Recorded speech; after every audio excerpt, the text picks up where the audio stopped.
and welcome to Monday Night Politics, sponsored by the Dallas Examiner. I am Christy Thomas, a coordinator for tonight's event. Tonight, I would like to give the candidates and the audience a few housekeeping guidelines to ensure that the forum moves smoothly so we can provide a space that is safe and conducive to learn about each candidate and their platform. I will start with candidates. Candidates, you will have 2 minutes for your opening and closing statements, and 2 minutes to answer questions from the moderator and the audience. Our guest timekeeper tonight is Yakora Gray. She will provide a placard to inform you of your time you have left to answer questions given. Candidates, this time should be spent talking about how you will implement your plan and your goals for the seat if you are elected. Your time should not be spent talking about your opponent and their shortfalls or issues. Please remain respectful throughout the forum and respect the space that has been donated to us for the purpose of educating our community on political candidates. Now to the audience. We are so thankful for your presence tonight. We ask that you formulate your question where it pertains to all candidates. You will be allowed 1 minute to ask your question, and only one question will be asked to allow time for others in the audience to ask their questions.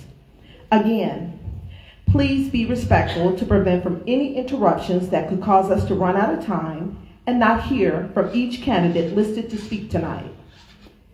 Any member of the audience should line up to my right, and you will be provided with a microphone so that everyone will hear your question being asked to each candidate. I want to thank you in advance for your cooperation and for your interest in being more informed about candidates running for office in your community. The Dallas Examiner has been presenting Monday Night Politics, Meet the Candidate, for 15 years prior to major elections. I want to stress that all candidates are invited through email invitation. The Dallas Examiner does not endorse candidates. We could not do this alone. Our sponsors are nonprofit organizations, too many to name. All our Black sororities and fraternities, the NAACP chapters, the Links, and the African American Museum. Our moderator tonight is Eric Wilson. Eric served on the Dallas City Council and is very familiar with city government and the community. Lastly, please silence your phones. Video recording is prohibited and picture taking as well. On behalf of Molly Belt and the Dallas Examiner, we would like to thank you again for attending Monday Night Politics, Meet the Candidates. Thank you.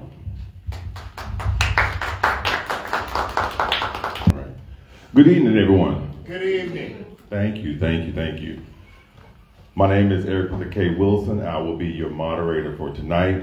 I want to thank you all for coming out. And again, those of you who are viewing us online, I'll begin by saying, go ahead and get your questions ready, submit your questions so that we can ask your questions to the candidates that are here tonight.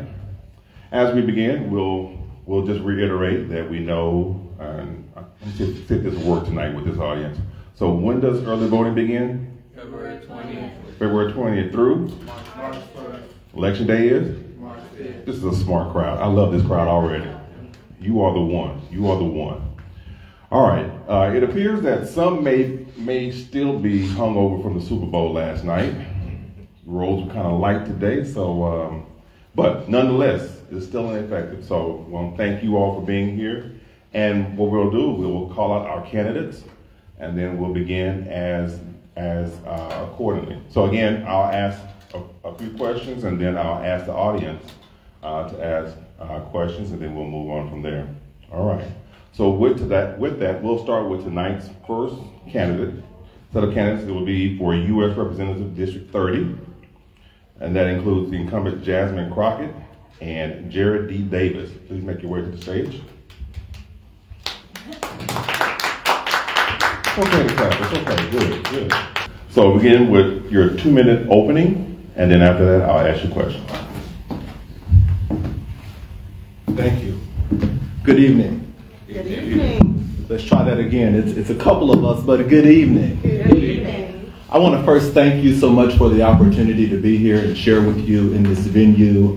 Thank you so much to the Dallas Examiner for the opportunity for us to gather together as candidates to learn more, and just what it says, meet the candidate, where we get an opportunity to learn about individuals who are running for very important races. I'm Jared Davis. I'm a proud product of District 30, a graduate of the Yvonne A. Ewell Townview Magnet Center School of Education and Social Services, a proud graduate of the Texas A&M University of Commerce, where I earned undergraduate degrees and a master's degree from A&M Commerce, worked in public service as human resources, and I currently have the opportunity to serve the city of Dallas in the capacity of the Civil Service Director and Board Secretary.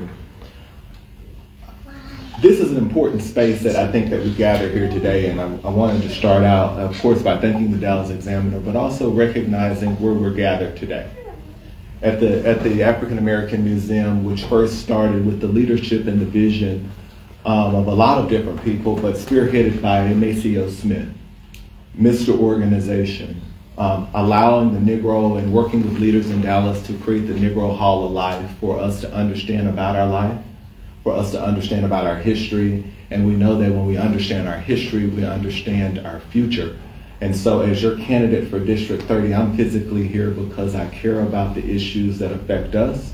And I want to bring federal solutions to local problems. And I really thank you for the opportunity to be here with you this evening. And I look forward to your questions and interacting with you and learning more about what concerns you, and you learning more about what my vision is for the district, and an opportunity that we have to make sure that we get back on the right track and provide the representation that we deserve and we so critically need. Thank you so very much.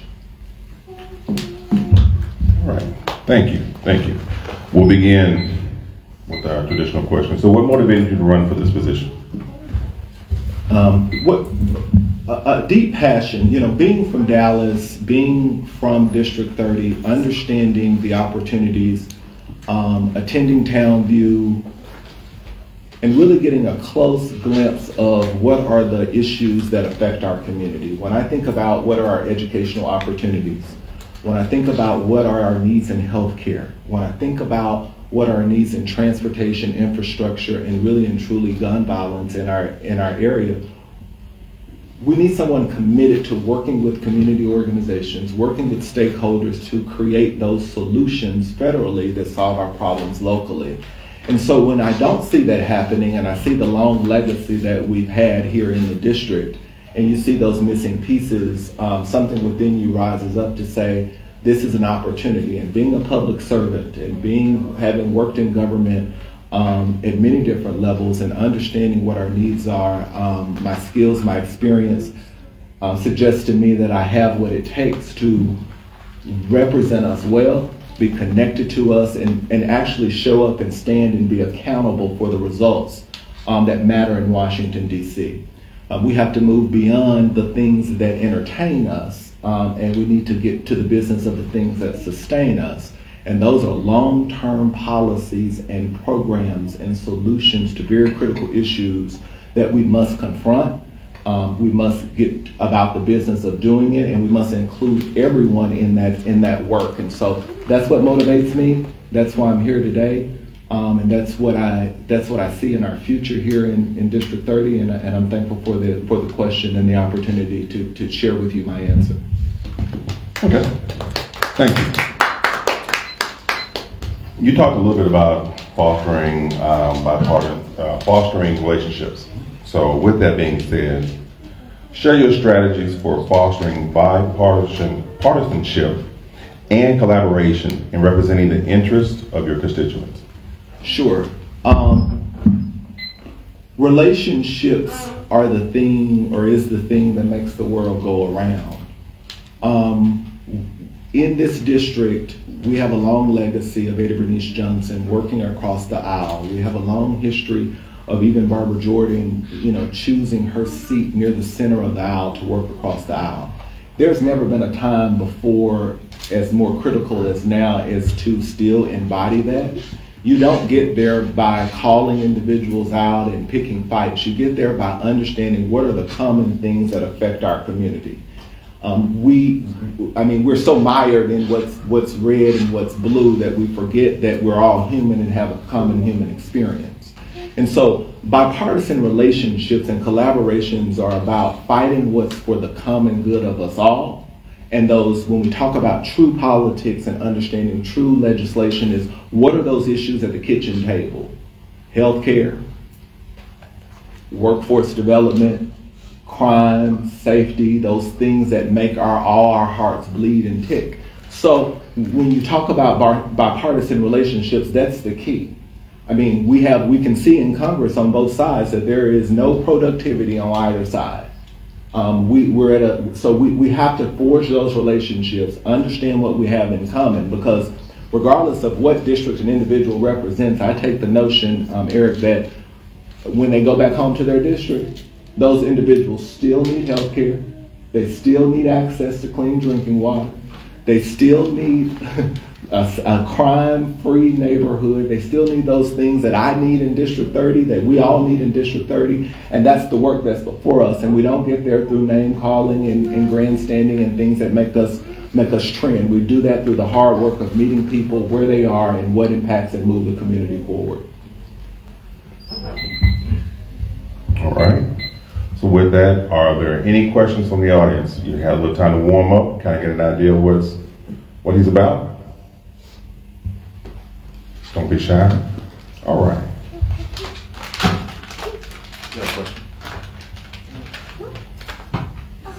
When you mentioned healthcare, Come down to the mic.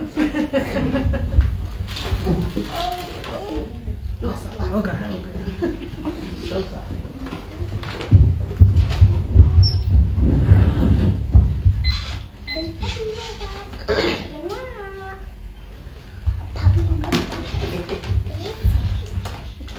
When you mentioned people needing health care, are there certain bills that are passing through right now that you support or that you think should have passed? Sure. I think that when I talk about health care, one of the immediate opportunities One of the immediate opportunities when we think about health care is, for example, in the Inflation Reduction Act. There's provision within there that allows the Director of Health and Human Services to renegotiate prescription health care drugs. So one of the immediate things is sometimes we think we have to pass new legislation. A lot of times it's about enforcing the existing legislation that's already on the books. And so, one of my questions would be in Congress is, where are we in renegotiating that? And let me give you a real life example. My mother is now going through radiation after having undergone chemotherapy for the second time.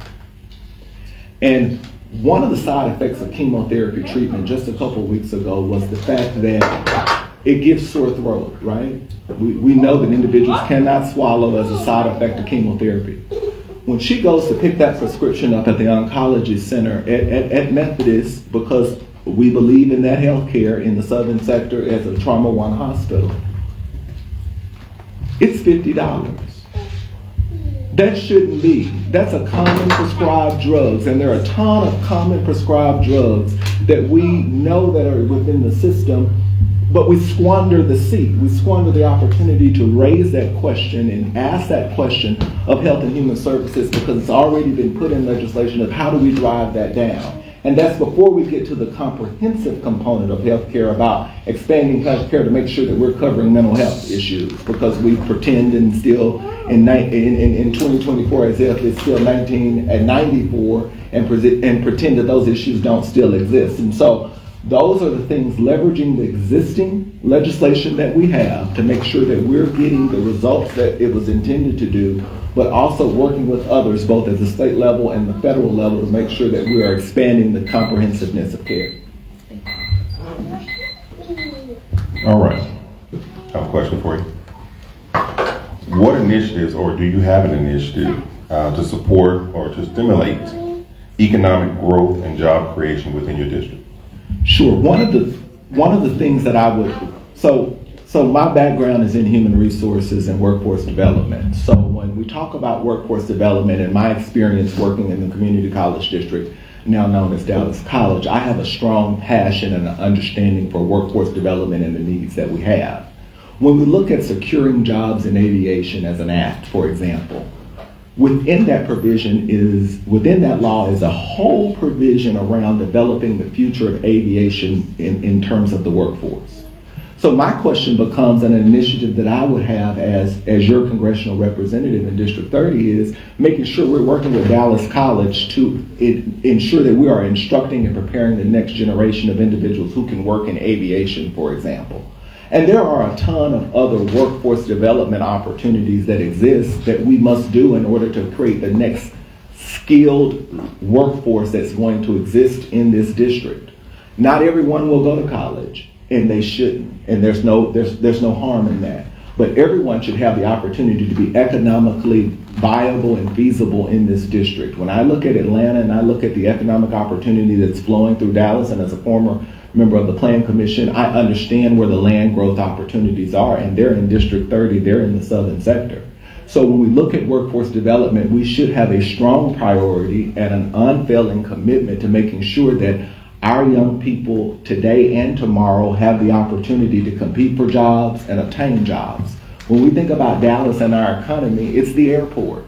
When we look at DFW and the surrounding land uses and everything that we do, and Love Field as well as Executive, we have a ton of opportunity to really think about our workforce and really think about our economy of tomorrow and how we plan for communities and housing stock and the rest through workforce development and equipping the next generation of leaders in District 30. All right, thank you. Questions?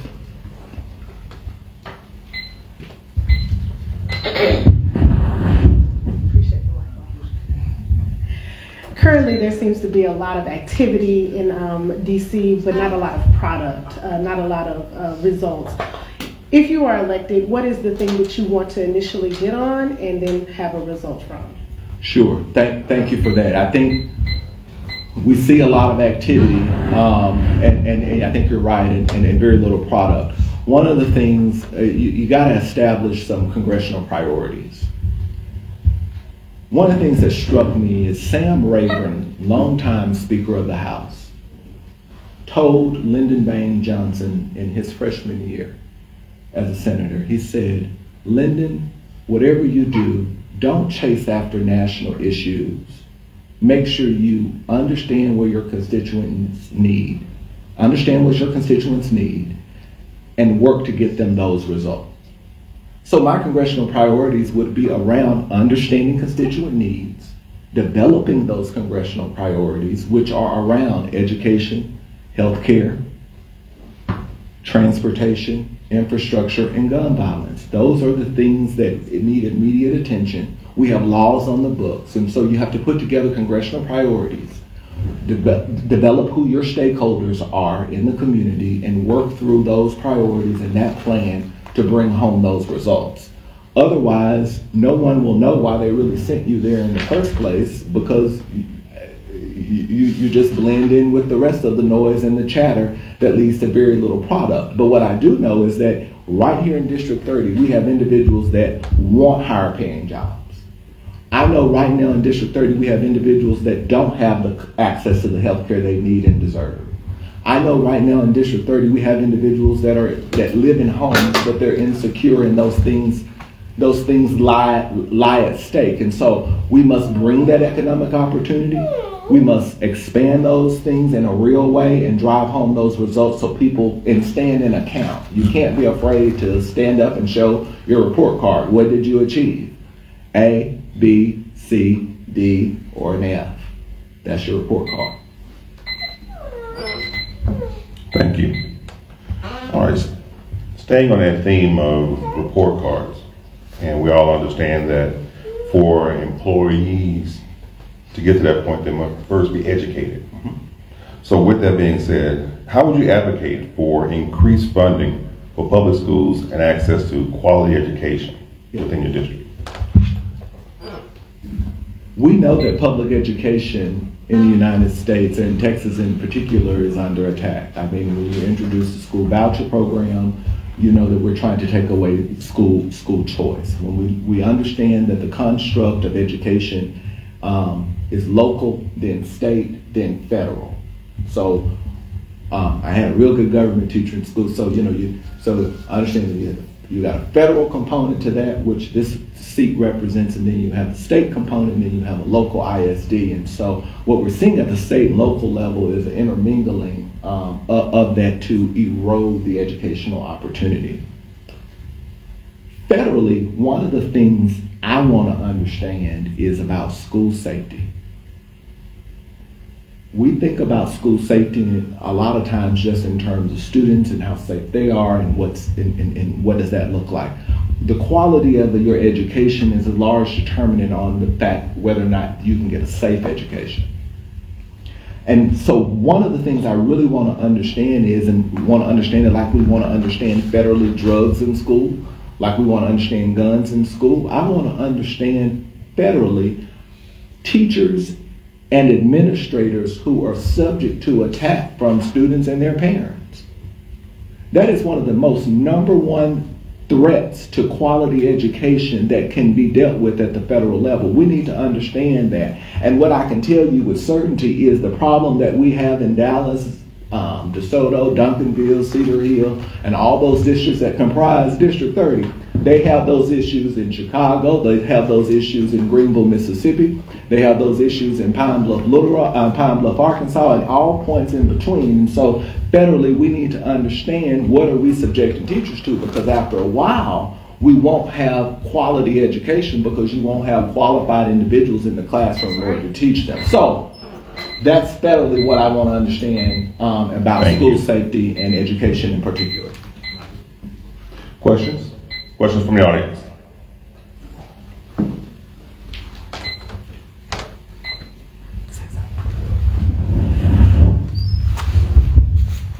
Hi, I'm Helly, and so you're running again in a contested primary, am I right, against Jasmine Crockett? Is that the situation? Yes. Okay, so there's so few women in office already. What is your reason why it would be so important, and what differentiates you from Jasmine Crockett or Rep. Jasmine? Because we don't have enough women in there speaking about childcare or family paid leave. So what is the what makes you going to change things so much more than Rep. Crockett? Sure. I don't mind asking the question, moderator. Are you okay with me responding to the question? Straight to the question. All right. I like to let the moderator moderate. There are a ton of things that separate me from the office holder, and I'll go through those in a moment. But this is not for me about a woman office holder. This is about getting quality representation to reflect and to stand up and authentically voice the needs of individuals in our community. I don't have any issue with a woman being in office, and that's not the source or the framework from which I entered candidacy. I entered candidacy because I have a concern about the deficiency that we have at this current time in the office. Okay, so I don't want it all to misconstrue or to leave anyone with the thought that this is about that.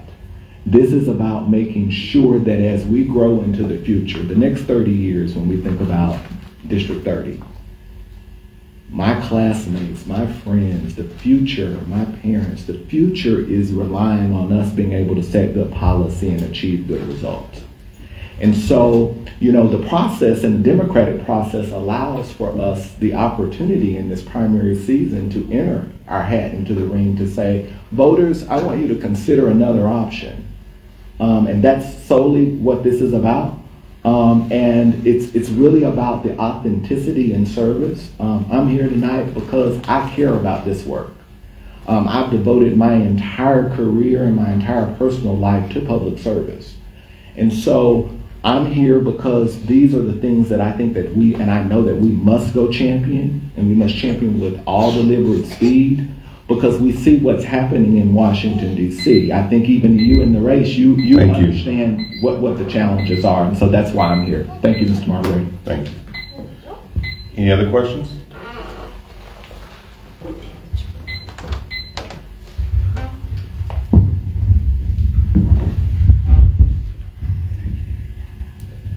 Good evening, Jeff Mason. I was curious as to, you had mentioned livable wage or high-paying wages. What is your proposal to bring in for District 30, bringing in high wage or livable wage jobs in this district? Sure. Thank you for the question. My plan is back to around workforce development and taking a look at what are the opportunities in terms of workforce development.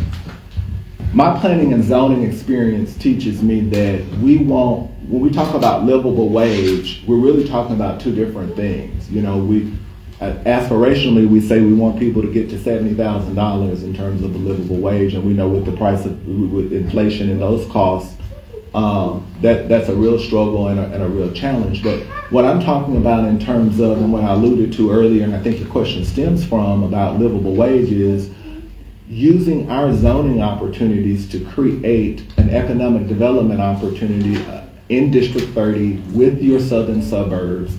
We don't have a Class A office building south of the Trinity.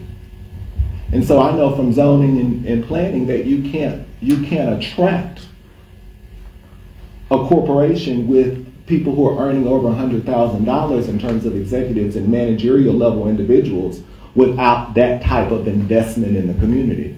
And so when I think about what's the opportunity to create that next rung of being able to draw that middle class and that strong livable wage, moving beyond just what takes enough to get by, I'm talking about what opportunities we have to invest in economic development opportunities south of the Trinity to create a Class A office building that ties in the other workforce development and economic opportunities that we identify to draw and attract a major corporation, because that's going to influence the housing stock. That's going to then put money back into the tax base. So when we talk about education at the local level, we're talking about it at the state level, and then the hospital taxing districts and all the rest comes back full circle because we've made that investment in our community. And so that's a specific strategy and a thing that I'm concerned about and thinking about. And if I were your congressional representative, I'd be working on day and night. All right, thank you. All right, so next question. Share your stance on criminal justice reform, particularly as it pertains to urban and suburban areas.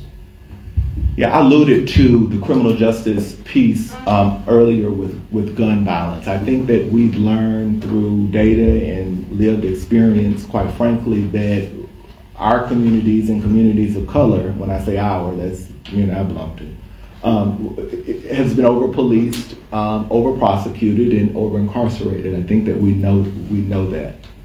But I also recognize and we know that we still have violence that plagues our communities and our families and our domestic situations as well. And so we have to balance, I think, all of the competing forces in order to create safe, livable neighborhoods. We've lived through some experiences where we say we want to go boldly in one direction, and then we say, well, wait a minute, we still need law enforcement to keep our communities safe.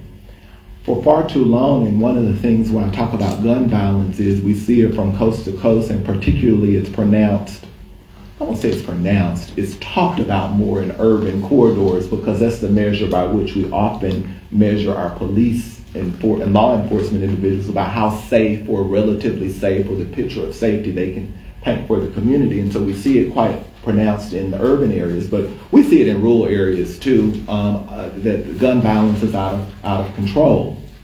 And so federally, state and county and local jurisdiction, we have to understand that and figure out a way, and I don't have an answer tonight, because if I did, I wouldn't be standing here, because I would have a whole different trajectory. But I will say,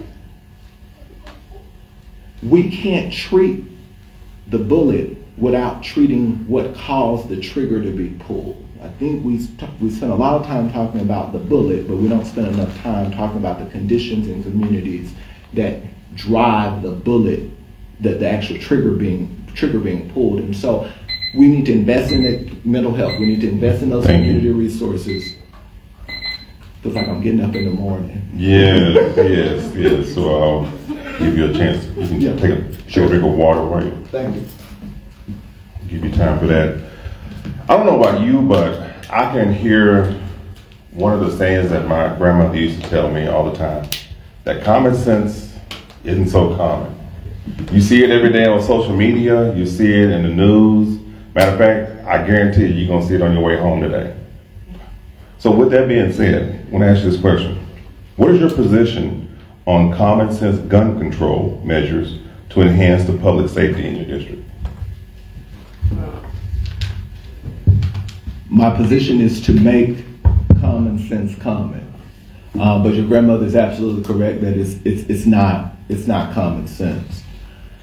I think what we saw and what we see time and time again is gun control stands in direct opposition to the laws and the procedures that we practice as a country. What we have to do is call into account organizations and individuals who can help us influence gun control. I watched a very successful, what I would count a very successful gun buyback program this weekend. And to your point, Eric, I went down and made the mistake of starting reading the comments. And someone says, wow, you recovered 0.1% of the guns. That's what one of the comments said. But I thought it takes every 0.1% to make it to another decimal place in order to help us control guns and how they violate and plague our communities. And so we have to make a commitment that a gun is a problem in our community. And until we do that, we're going to constantly ask ourselves, how do we put common sense into common sense gun control? We know that guns kill people. We know that individuals who pull the trigger kill individuals. But the question still becomes and has to remain, how do we partner with individuals to keep making and chipping away at 0.1, 0.1, 0.1 until you're able to move the marker? Because a part of our culture, we hate to admit it, from Bonanza to Big Valley to the end cap at Walmart, my first BB gun is that we love guns in this country and we have to commit ourselves that they're dangerous for us. All right, we know that with gun control, that is a sensitive issue, and with that being said, one of our famous leaders of this country, Malcolm X, says the bullet or the ballot. So with that being said, talk about how do we affect that change and make sure that individuals are able to support that and make those changes. Question to you. How will you support the restoration and strengthening of the Voting Rights Act to combat voter suppression? I've worked day in and day out to strengthen the John Lewis Voting Rights Act. It needs to be strengthened. We need to make sure that John Lewis in his fight for suffrage, but we have a Congress, we have a Senate, and we have individuals who are not committed to ensuring that we keep our right to vote. And it's just not our right to vote, or keep the right to vote, because we also have to remember is that while we struggle to gain access to the ballot and amendments to the original document that governs this country, also we're women as well, and the women's suffrage movement as well. And so there is an out-and-out attack, because if I can't get the result I want, I'm going to do one or two things. I'm either going to say that the process is rigged, or I'm going to rig the process to keep individuals from being able to vote. And so my commitment and my full-throated commitment is to make sure that we're fighting and that we are keeping that issue ever before us, because no election has been stolen in this country. That's what makes us a democracy, and that's the very issue that's on the line as we vote, and as we vote even in this primary election. I think about the fact that 80 years ago was the first time in the state of Texas that black people could participate in a primary. That was the work of W.J. Marshall and M.A.C.O. Smith and other individuals who worked and organized, Juanita Craft and others who organized even so far down as Houston, to make that a reality for black people. And so we've come a long way. As my grandmother would say, we've come a long way, but we've got a mighty long ways to go. And so we have to be committed to that as well, I believe and I know, and that's what I'm committed to doing. So we got to get that legislation passed. Right.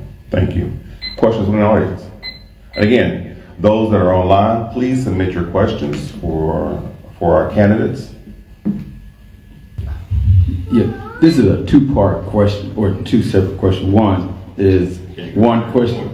Okay, one question. Yeah, I can make it a compound question. I was just interested in your thoughts around the infrastructure bill.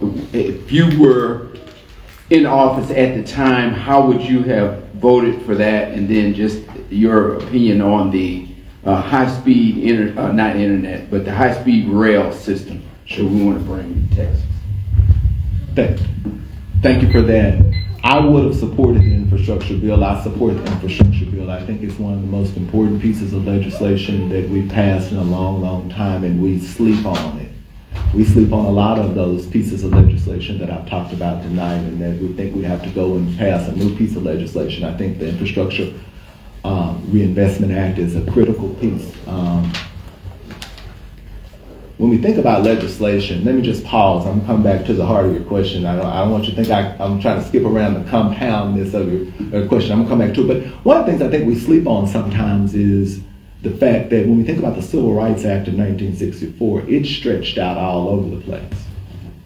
And you saw it over in the Office of Federal Contract Compliance with this executive order, or you saw it in colleges and universities in this manner. So you see the Infrastructure Reinvestment Act a lot the same. So one of the things, I know that I would have supported it. One of the opportunities that we have is to continue to work with community partners and individuals to make sure that our infrastructure needs in the future are not only planned for, but not only invested in, but protected as well. When we think about growing infrastructure in this district, we must also protect individuals, because the number one thing we don't have the opportunity, and the reason they say that individuals can't invest in our communities, is because we don't have what? Infrastructure. And then we have certain components of infrastructures that really have a real material effect on our ability to clean drinking water or access to high-speed internet. So I think all of those things are important. Now, I don't want you to think that I have forgotten about your high-speed rail. I think that we have a large opportunity for high-speed rail across the state in the triangle as we understand it.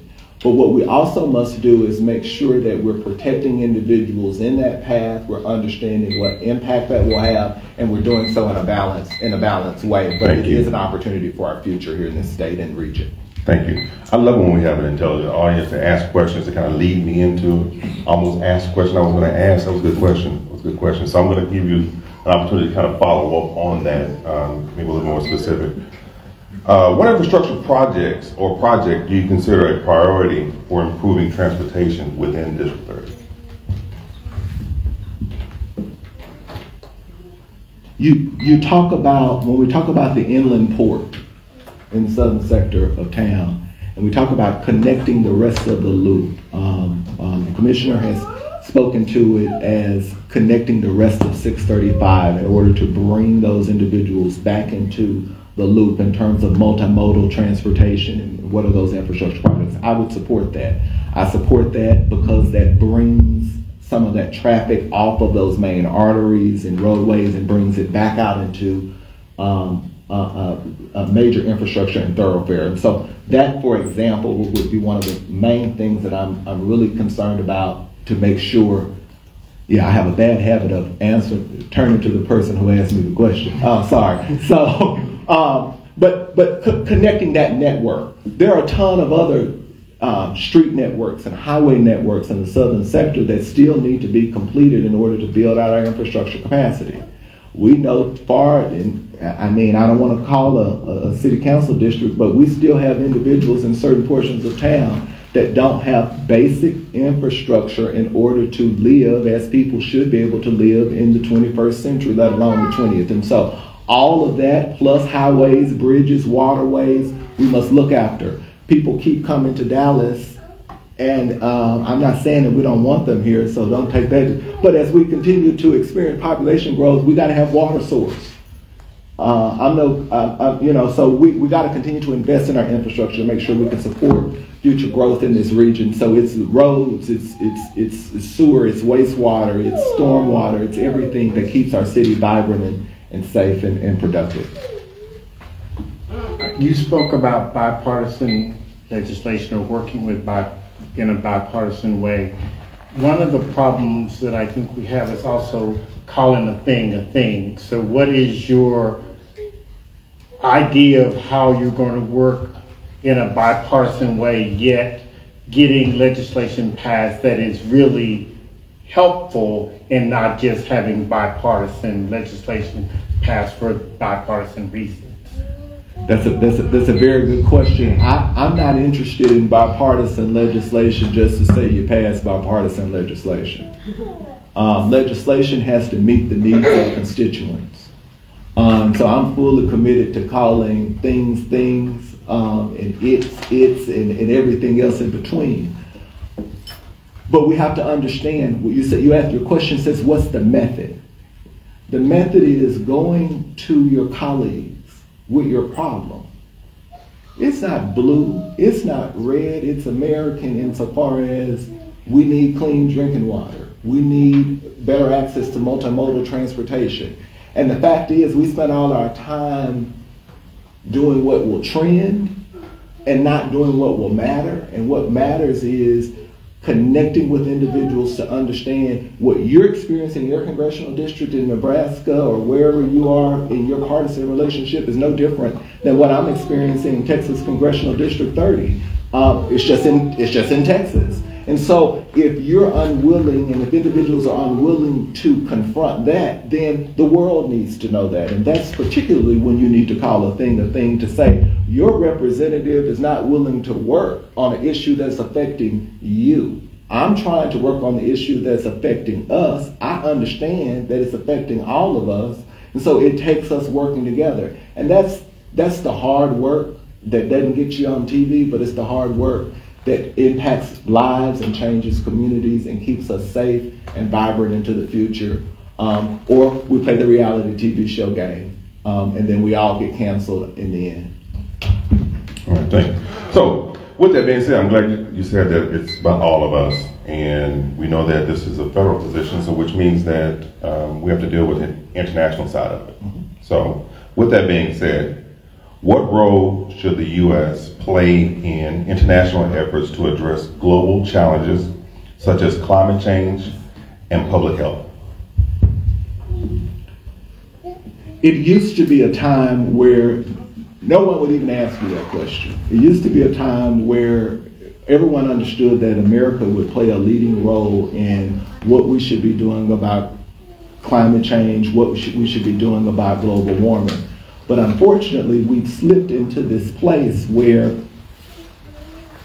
we're no longer seen as the leader in some of those spaces. So we need to, someone else asked me that question, and I thought, well, now that we're finally back in the Paris Accord, we can actually maybe think about global warming, because we were just taken out of that in the last presidential leadership for no good reason. So I see us playing a very, very important role in the global climate space. We must continue to work with our corporations to drive down the rate of emissions and carbon gas into the atmosphere.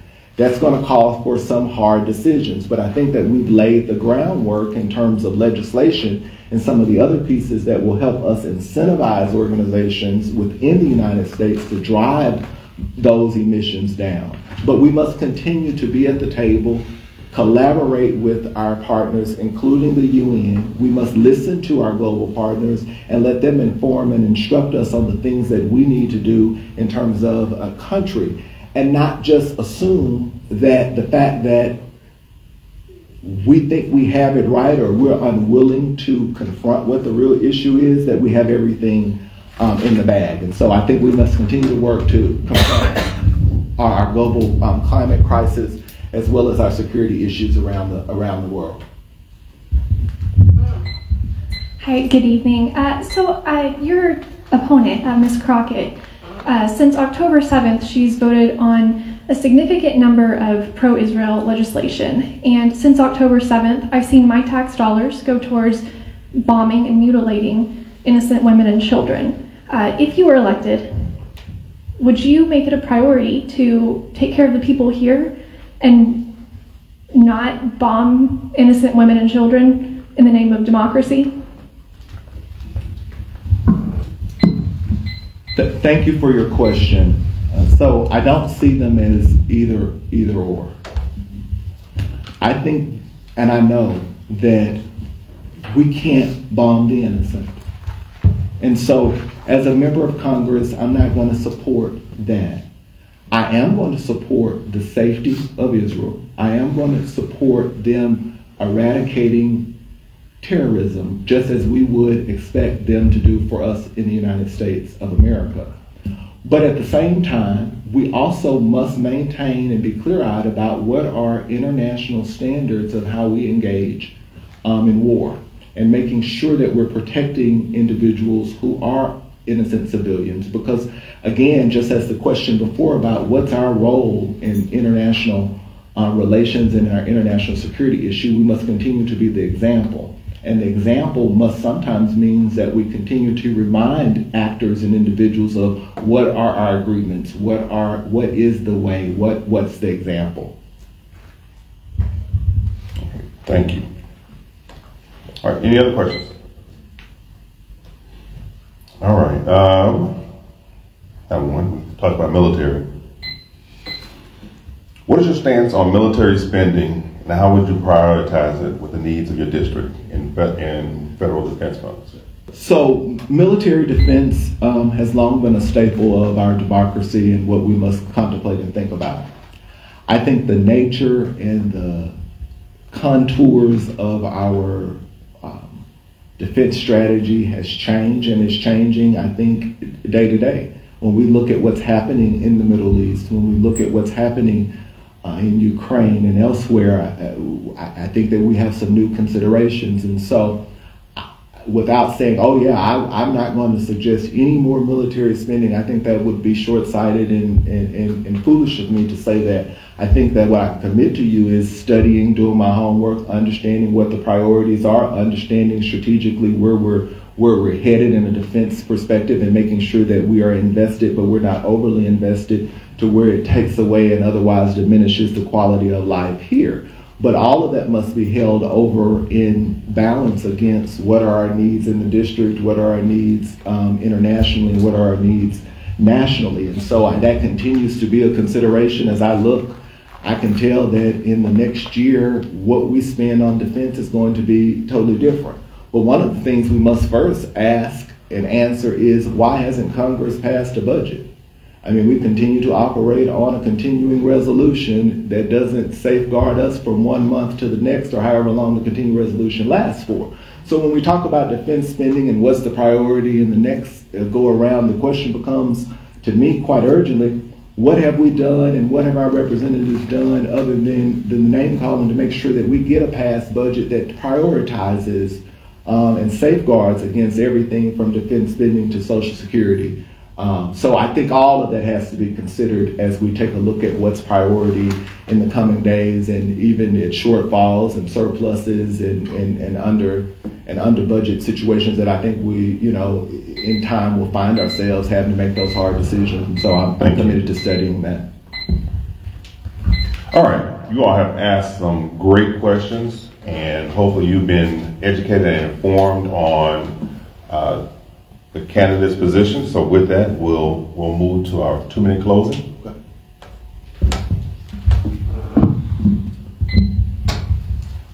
When you said 2-minute closing, it made me feel real Baptist. As I hurry to my 2-minute close, no, thank you so very much again for this opportunity to share with you. Thank you for your questions. I think they've been insightful and telling of what are our challenges before us. I think that each of the questions before us ask, where do we go from here? As a congressional district, we are accustomed to, and we have been privileged to have long-serving leadership that really took a long, hard look at how do we plan to become the district that we are today. So we really stand at a crossroads to say, what is it that we want to become tomorrow? What are we expecting of our representation? What are we expecting of our government? What are we expecting of our policies and our programs, and how will they develop our children? How will they safeguard my parents? And how will our communities ensure some modicum of safety and our property values and everything that we work for? How will all of this work? And so what I want to close with saying is that it's going to work when you have individuals that will do their homework, be committed to solving problems, create a plan with priorities, and doesn't mind coming home and standing in an account to say, this is working well, this is working exceptionally well, this isn't, and here's why, but this is how we're going to work on it as we go forward. That's accountability and representation. And, you know, a lot of people say, well, Jared, why would you challenge an incumbent? The democratic process allows for that.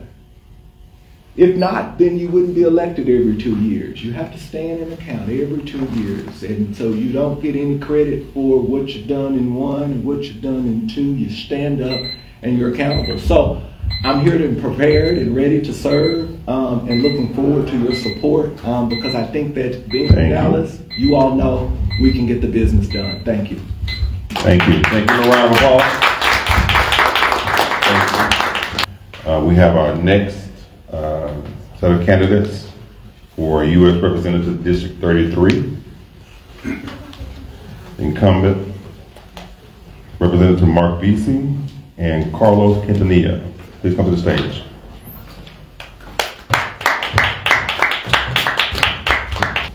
As before, you'll begin with a 2-minute opening, and then we'll proceed with questions. They've asked me why I continue to run in the 33rd Congressional District. And the response is very simple. 12 years ago, the 33rd Congressional District was one of the poorest congressional districts in Texas. 12 years later, in 2024, the 33rd Congressional District continues to be the poorest congressional district in Texas. And it's the poorest congressional district in Texas, even though it has 2 major anchors, Dallas and Fort Worth. It's a district that has seen epidemic drug addiction with fentanyl. It has seen 76104, a predominantly black community, having the lowest mortality rate in the country. It has 76014, poverty, unemployment, drug problems, crime. We have an absence of leadership. We have an absence of accountability. We are not voting for the people, we are voting for the money. And so I want to bring about change. I want to set a new direction for the 33rd Congressional District, and I want it to be the Congressional District of the people and not of corporate contributors and donors who care very little about our community. Thank you. Thank you. I think you kind of answered my first question of why you're running, so we'll move to a different one. What initiatives would you support to address mental health challenges and improve access to mental health resources in District 33? Well, one of the things that we have to do is have access to medical care. Many young people in our community have serious mental health problems. You have a very serious problem with fentanyl addiction. You have a very serious problem with vaping addiction.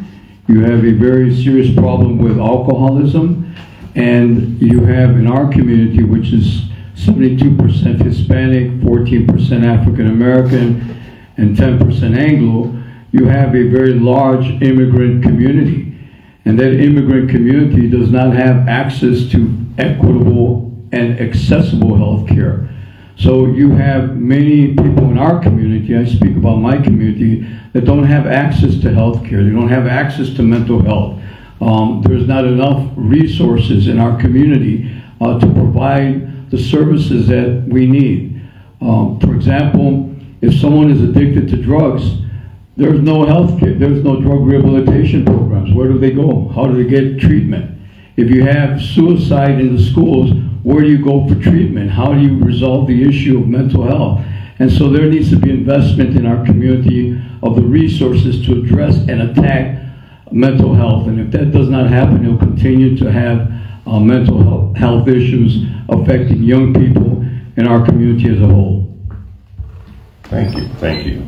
Along that same line, I'll give you an opportunity to maybe expand on that. So how would you work to improve public health infrastructure and preparedness, especially as we came out of the pandemic? How would you work to improve public health infrastructure? Well, the first thing that we need to do is to elect a congressman that cares about our community and cares about public health and cares about treatment for young people and cares about treatment for senior citizens and cares about access to health care. We need to increase satellite health care programs. We need to make it accessible to people. We need to make sure that we have enough doctors and medical care providers providing services to people in our community. We need to make sure that there's an increase in access to affordable health care. We need to have clinics. We need to have preventive health care. We need to have education. We need to have a training of medical young people to enter the medical field. We need to have people who can speak Spanish and treat immigrant families, and that is not happening with our congressman. And I'm sorry to say that that's the fact. Thank you. Are there any questions from the audience? Questions from the audience?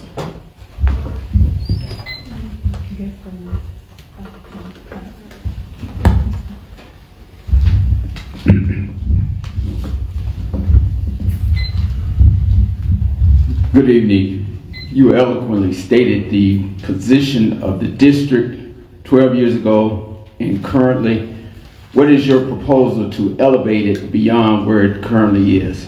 Well, first of all, there's no job training programs. The black community has a very minimal business entrepreneurial businesses. If you go into the Latino community where I'm from, you see businesses all over. You see them on Harry Hines, you see them on Jefferson, you see them on Davis, you see them in Fort Worth, you see them in Carrollton, you see them in Farmers Branch. You see Latino businesses everywhere. In the black community, you don't see that. And if I were a congressman, I would work with the black community to have access to capital. I would work with the black community to make sure that small businesses can be developed. I would work with the black community to create incubator programs so that they can survive in a collective entrepreneurial environment. I would provide training, and I would have business seminars and business orientations to empower the black business community. In our community, we have 87,000 new businesses being created every year. How many new businesses in the African American community are being created?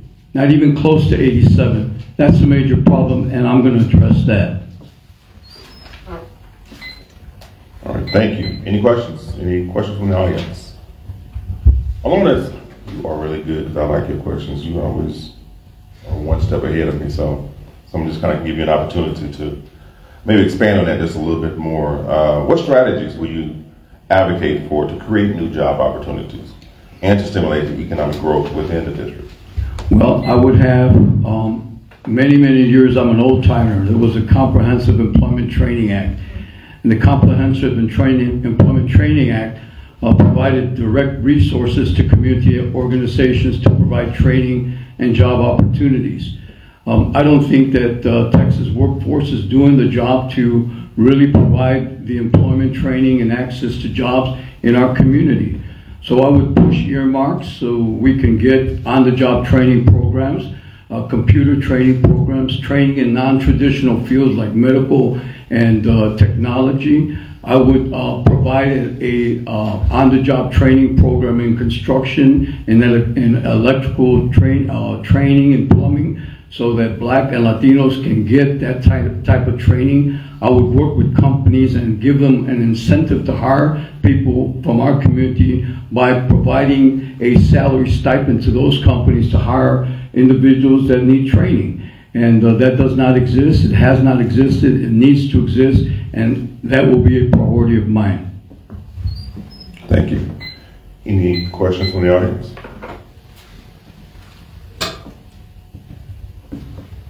Let's see if I ask another question. You had mentioned a large immigrant population in your district. What would be your policy on immigration? I know in the state of Texas, there's a big issue about creating a wall down there on the border, and a lot of immigrants are coming in to the state of Texas. So what would be your stance on immigration and what the United States needs to do in regards to? Well, first of all, I categorically reject Donald Trump's message of hate against immigrants. In the southern border, there has not been one arrest of any individual that has been accused of terrorism against the United States. Immigrants that have come in here have contributed billions of dollars to local economies. Immigrants have created businesses. Immigrants have spent money in Grapevine Mills, at North Park Mall, at Harry Hines Bazaar, and all over the Metroplex. Immigrants are spending significant amount of money in the economy. They're creating jobs. They're providing employment opportunities. What we need to do is create a comprehensive plan of action for immigration reform. My comprehensive immigration reform policy is very simple. Provide an immigrant with a driver's license, provide him with a Social Security, provide him with the opportunity to go back home, and let him work, let him contribute to the economy, let him be a productive part of America, let him continue to be what America needs, hardworking immigrants who will do the work that nobody else wants.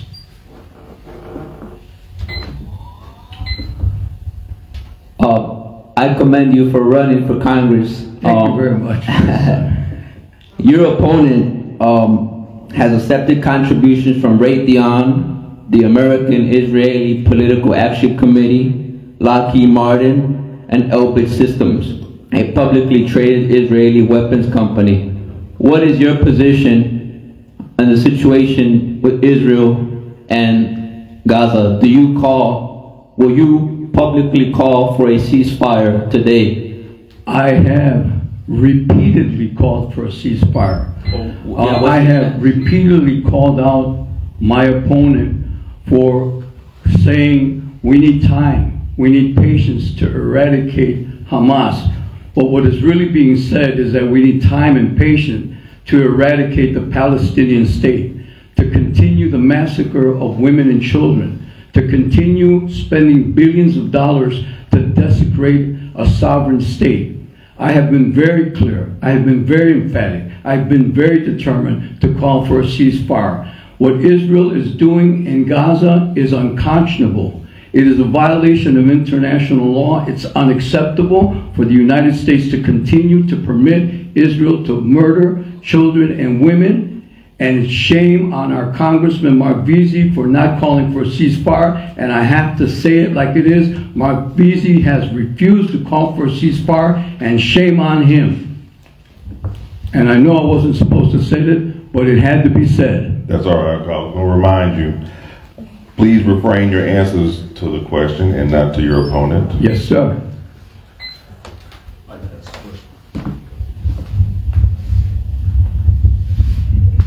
Thank you so much. I have a two-part question. Yes. One question? One question. All right, perfect. I learned how to wordsmith it. Trying to figure out food insecurity and public safety is the most important, but I think let's tackle food insecurity. You have billions of Americans that are living below the poverty line that's suffering with food insecurity. What is your plan to tackle that, to make sure that there's an equitable exchange to be able to feed, to be able to bring healthy nutrition to schools, and also be able to tackle food insecurity, especially in District 33? Yes, and food insecurity is more pervasive in the black community. If you look at 76104, which is about 85% African American, it's a food desert. If you look at Southern Dallas, which is predominantly black, you have a significant and serious problem with food equity, with access to food and access to quality nutritional foods. And so I would work with some of the major companies that have been very successful in our community, like Fiesta and El Rancho and others, to invest in putting their businesses in the African American community. I would work very hard to convince them that it's important to expand their outreach, not only to be saturating the Latino community, which they're very successful and very profitable, but also putting La Michoacana or Rio Grande or Fiesta in those food deserts, so that we can have access, so your community, my community, that live in those food deserts can have quality food care, and that's not happening. So I'm going to work on that. I'm going to be very diligent using my position in Congress to convince them that this is a good investment to invest food, businesses, supermarkets in the black community where the food desert is a critical problem. Hello, I just had a quick question. I mean, regarding the matters that were brought at hand, they're very, very important. And one thing that I also hear a lot of people ask is how are we going to pay for it? And I was looking about where we send our money, as you know, where our tax dollars go, and a lot of it goes to international things, including Israel. And we're sending billions upon billions of dollars there. We've gained nothing as Americans. They have more opportunities than we do. And this is from our own taxes. So I guess my question is, what is your stance regarding how we keep sending money to other countries while leaving the Americans to struggle to find food, cover their housing, and things of that nature? Well, first of all, I categorically reject any money to Israel. Israel doesn't need any money to bomb and massacre Palestinian children. I support Ukraine because I think Russia has been antagonistic, aggressive, but I still think that there has to be a partnership of European countries to fund Ukraine, and it should not be the United States funding military wars in Ukraine or funding military massacres in Palestine. I think that what we need to do is we need to invest that money in education, in infrastructure, and access to health care, and to quality consumption of food. We need to put that money into drug rehabilitation programs, job training programs, access to capital, small business development. We need to provide access to scholarships and college tuition so that our young people can become doctors and lawyers and engineers, so we don't have to depend on outside immigrants. I think that we have failed our communities by making military spending more important than the lives and the well-being of our community, and that needs a change. I categorically, again, emphatically reject any money to Israel for the massacre of Palestinian women and children.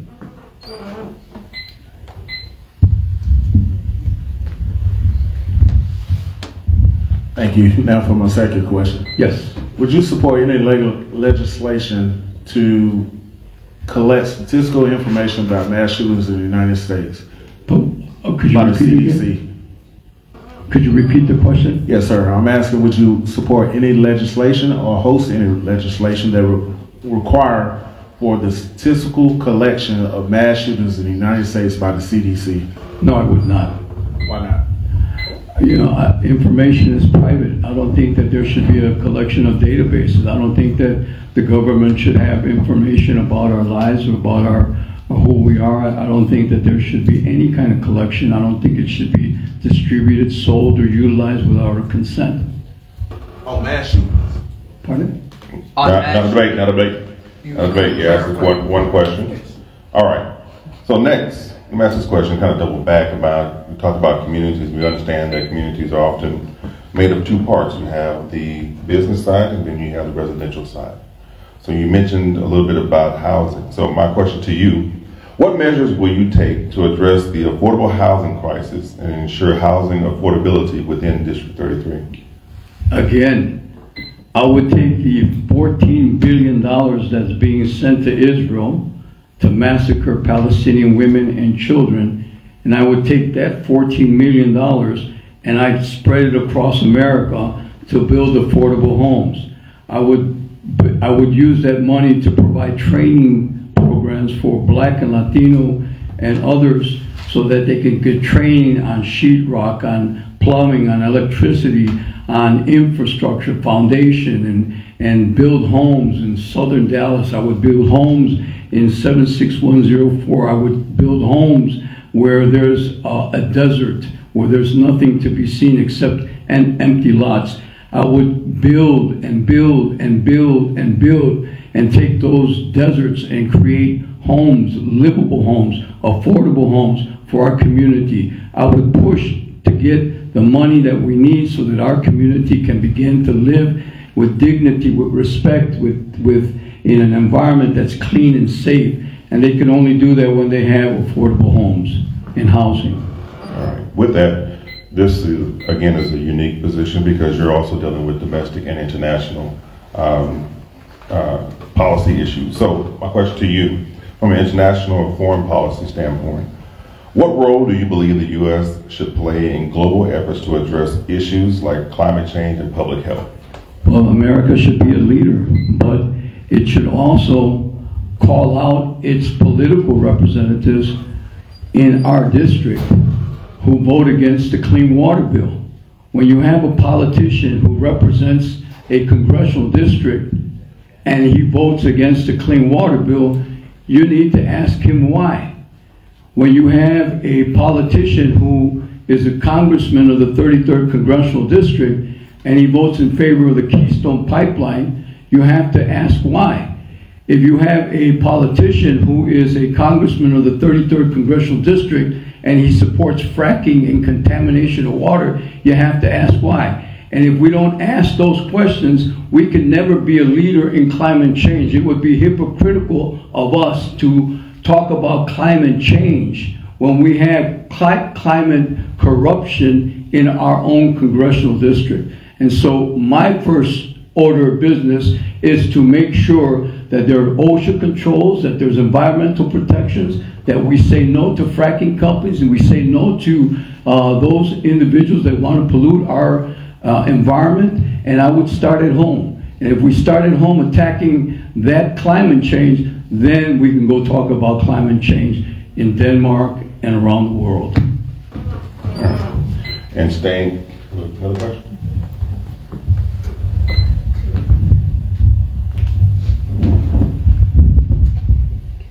I wanted to actually ask you another question. This is something I feel is very important to me. I keep running into candidates like you who I feel really do represent the people.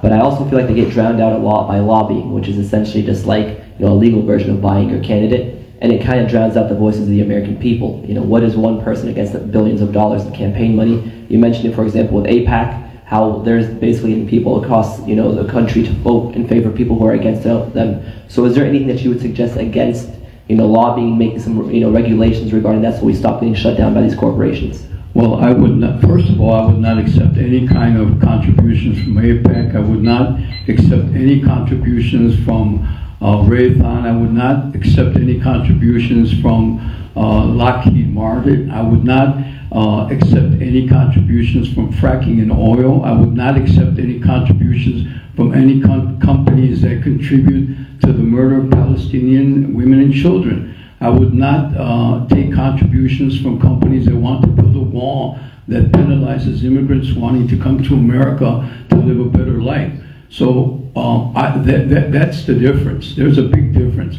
I would reject those kind of contributions. I would reject that kind of mentality, and I would basically continue what I'm doing, getting donations of $5 and $10 and $20 and $30. And if I have to spend $48,000 to get 8,000 votes and my opponent has to spend $800,000 to beat me, then I will continue to spend that little bit of money, but at least I'll go home and sleep in peace. I'll have dignity, I'll have a peace of mind. Nobody's gonna buy Carlos Quintanilla. No one is going to put me out to sell the community. The community in the 33rd Congressional District is not for sale. Not to Rayback, not to Sadiq, not to Raytheon, not to Lockheed Martin, not to fracking companies. I'm with the Texas Organizing Project, and one of the things that we fight for is criminal justice reform. Your opponent believes that Black and Latino who have felony convictions are no good. Do you believe in second chances, and what will you do for people who are part of the broken criminal justice system and want a re-entry into society? What will you do as congressman for those people, Black and Latino, who have felony convictions? Well, first of all, I don't think that a felony conviction should prohibit someone from reestablishing their life. I don't think a felony conviction should be a permanent blockade to one's ability to succeed. I think that everyone should have a second chance. Everyone should have an opportunity to show that they can contribute in a productive and positive way. I think that we have to eliminate the excessive bonds that are requested, and we need to have access to lawyers in the criminal justice system. We need to be able to attack recidivism when you have individuals that are committing a crime and continue to commit those crimes. We need to find out how we can provide the resources, either jobs, access to mental health care, access to training programs, access to home environment issues so that we can eliminate recidivism. And unfortunately, in the 33rd Congressional District, you have a very high rate of criminal convictions among Black and Latinos. And just because they have criminal convictions doesn't that mean that they are worthless or they don't have the right to a second chance. All right, thank you. Thank you. Let me ask this one question.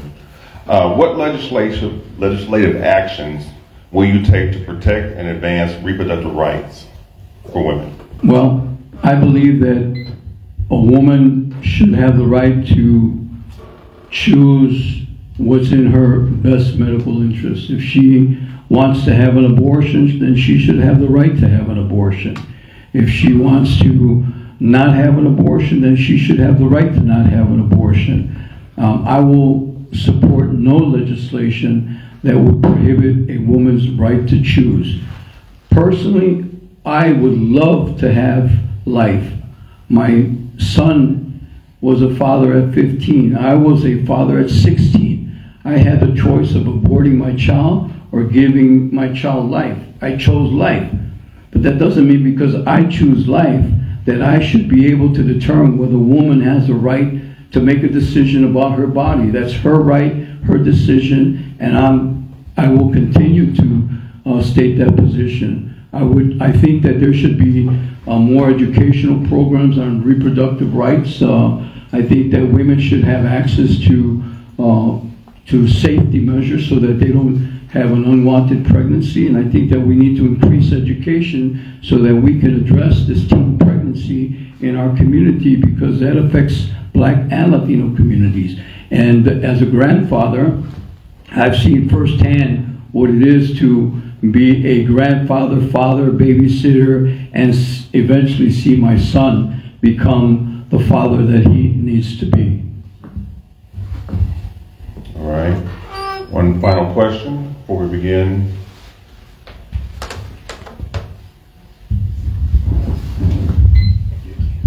What is your stand on the reestablishment of Section 5 of the Voting Rights Act of 1965? Do you support it?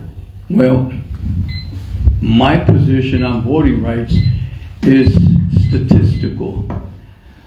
You have 117,000 Hispanics registered to vote and less than 10,000 voted. You have 80,000 African Americans and 56,000 registered to vote in the 33rd Congressional District, and 7,000 voted. You have 30,000 Muslim American voters in the 33rd Congressional District and 1,600 We cannot have voting rights if we don't vote. We have to be the example that when we have the right to vote, we should vote. And any attempt to limit our ability to vote needs to be fought aggressively, needs to be litigated, needs to be organized, needs to be protested. But voting rights is the right to vote. And if we're not voting, we're not contributing to the voting rights of John Lewis. We're not contributing to that process of giving up your life so that one can vote. If we fought hard to get the right to vote, then people need to vote. And I'm asking everybody who's seeing this video, please go out and vote February 20th, early voting. Go out and vote March 5th, and vote for Carlos Quintanilla. It's that simple. All right. With that being said, thank you for your wonderful questions. We have been educated on our candidates platform. With that, we'll end with your 2-minute closing. My 2-minute vote. My 2-minute vote is to all the people who are looking at this video. We have a district that has been neglected, abandoned, ignored. We have a district that has incredible potential. It has unlimited possibilities, and that's what I want to bring to the 33rd Congressional District. I want to bring hope to our community. I want to bring access to capital. I want to bring jobs and services to our community. I want to be able to drive down Loop 12 and continue from Loop 12 all the way up to Keeneland and see infrastructure rather than seeing all the infrastructure money going into Las Colinas where people voted. I want people to have access to drug rehabilitation programs. I want young people to have access to scholarship and tuition reimbursements, and so that they can go to college and become successful American citizens and residents of this country. I want to be able to fight for comprehensive immigration reform so that immigrant families who have contributed so much to this country can live with respect and dignity. I want to be a voice in Washington, D.C. and take those Republicans and slap them around and tell them, you know what, we're not terrorists, we're not criminals, we're not pedophiles, we're hardworking human beings that deserve the same kind of rights as anyone in America. I want to go out and make sure and send to the Palestinian community in Gaza that they're going to have a strong voice, a determined voice, a powerful voice, a very vocal congressman that will call for the reconstruction of the sovereign state of Palestine and the life and dignity of the Palestinian people. And that is going to be my agenda. That's going to be my message. That's going to be my life commitment to make sure that the 33rd Congressional District is one of the greatest districts in Texas. Thank you. And a round of applause. Next, we'll have our U.S. Senator race. If our candidates can make their way to the stage: Colin Allred, Aaron Arreguillo, Mary Gomez, Mark Gonzalez, Roland Gutierrez, Dr. A. Robert Hassan, Stephen J. Keogh, Haley Rodriguez Perlman. Haley. Thank you. Carl Oscar Sherman and Terry Chanko. Thank you for being here. So we'll begin with our 2-minute opening. And Ms. Gomez, we'll begin with you. Hello everyone, and thank you for being here and being a part of this conversation. My name is Mary Gomez. I am a single mother, forensic accountant, tax consultant from the Rio Grande Valley. I was born in McAllen, Texas. My dad, as a contractor, moved to Austin, and then we lived a small time in Gerald, Texas. When we found ourselves moving back to the RGV, where we started a family business, we had a furniture store that we ran and operated for 30 years. It was one of the top Latino-owned furniture stores in the nation. And I'm proud to say that I was part of that. We would order from manufacturers in China, so I do have a lot of experience with international business, international laws. And then I found myself in the middle of a housing market crash in 2008. My daughter was born. I returned back to school. I was able to get financial aid. and I ended up getting my degree in accountancy. And now I have my own tax practice, which I took to tax internal revenue code like a duck in water. And so I love taxation. I want to question the laws and maybe even create new laws, as I've studied tax code throughout the inception since 1913. And so I'm looking forward to creating more favorable laws for individual taxpayers, small businesses, and immigrants. Thank you. Perlman? A little bit. Hi everyone, I am Heli Rodriguez Perlman, and I'm super excited to be here to run for U.S. Senate. And I'm a working mom and a tech entrepreneur with over a decade of experience in Silicon Valley building startups. But before all of that, I grew up in Stephenville, Texas. It's an hour southwest of Fort Worth, a small country, rural town, dairy town. My dad was from Monterrey, Mexico, and he came over and worked as a farm worker there at a pecan farm. So that was where I grew up. I went to Texas A&M after growing up there, and I want to tell you a little bit about my family just so you can kind of get a history. So not only did my dad come here from Monterrey to become a small business owner after working in farms, my mother became an educator at Tarleton State University and was one of the few women of color in this education space that kids and college students could connect with.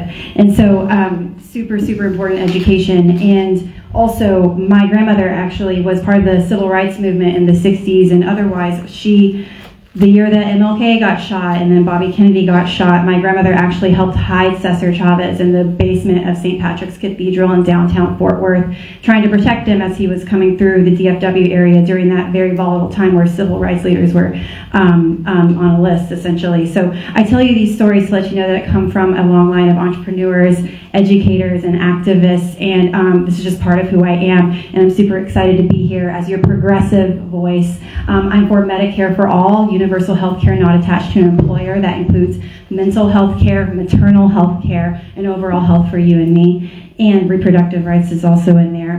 Our economy is number 2. We need to have a higher minimum wage. We need to make it so we have childcare so people can go back to work. I was pushed out of the workforce as well. And our third thing is to getting money out of politics. We absolutely have a very broken system. And until we change that and get John Lewis Voting Rights Act done, nothing will change. So thank you so much. I'm glad to be here. All right, ladies. So this is going to go by quickly when you ask questions. So if just remember, if you're second, you're going to stay up there because the next question is going to be yours. Okay? So if you would. All right, so my question to most candidates is, what motivated you to run for this position? There are a lot of different things, but like I said, I grew up in Stephenville, Texas, and I was a very conservative town. I was 13, 14 years old when I got wrapped up in an abusive relationship with an older boy and had to drive to Fort Worth to go to Planned Parenthood to get help. So that I didn't end up pregnant in high school, where my only escape was going to Texas A&M for school on full scholarships. And so I know what it's like. And in these small towns, these conservative spaces with evangelical leaders, again, I'm still Christian to this day, I'm non-denominational, but women and LGBTQ kids and young people are in danger without reproductive education, without having these matters be private between a person and a doctor when dealing with their pregnancy. These things should all be codified, and there's just so many young people. We can't lose again in Texas. And right now we continually prop up people who are the same types of boring politicians because, oh hey, they have money. So I wanted to run because I was like, hey, I have this unique story. My grandma's rolling in her grave right now.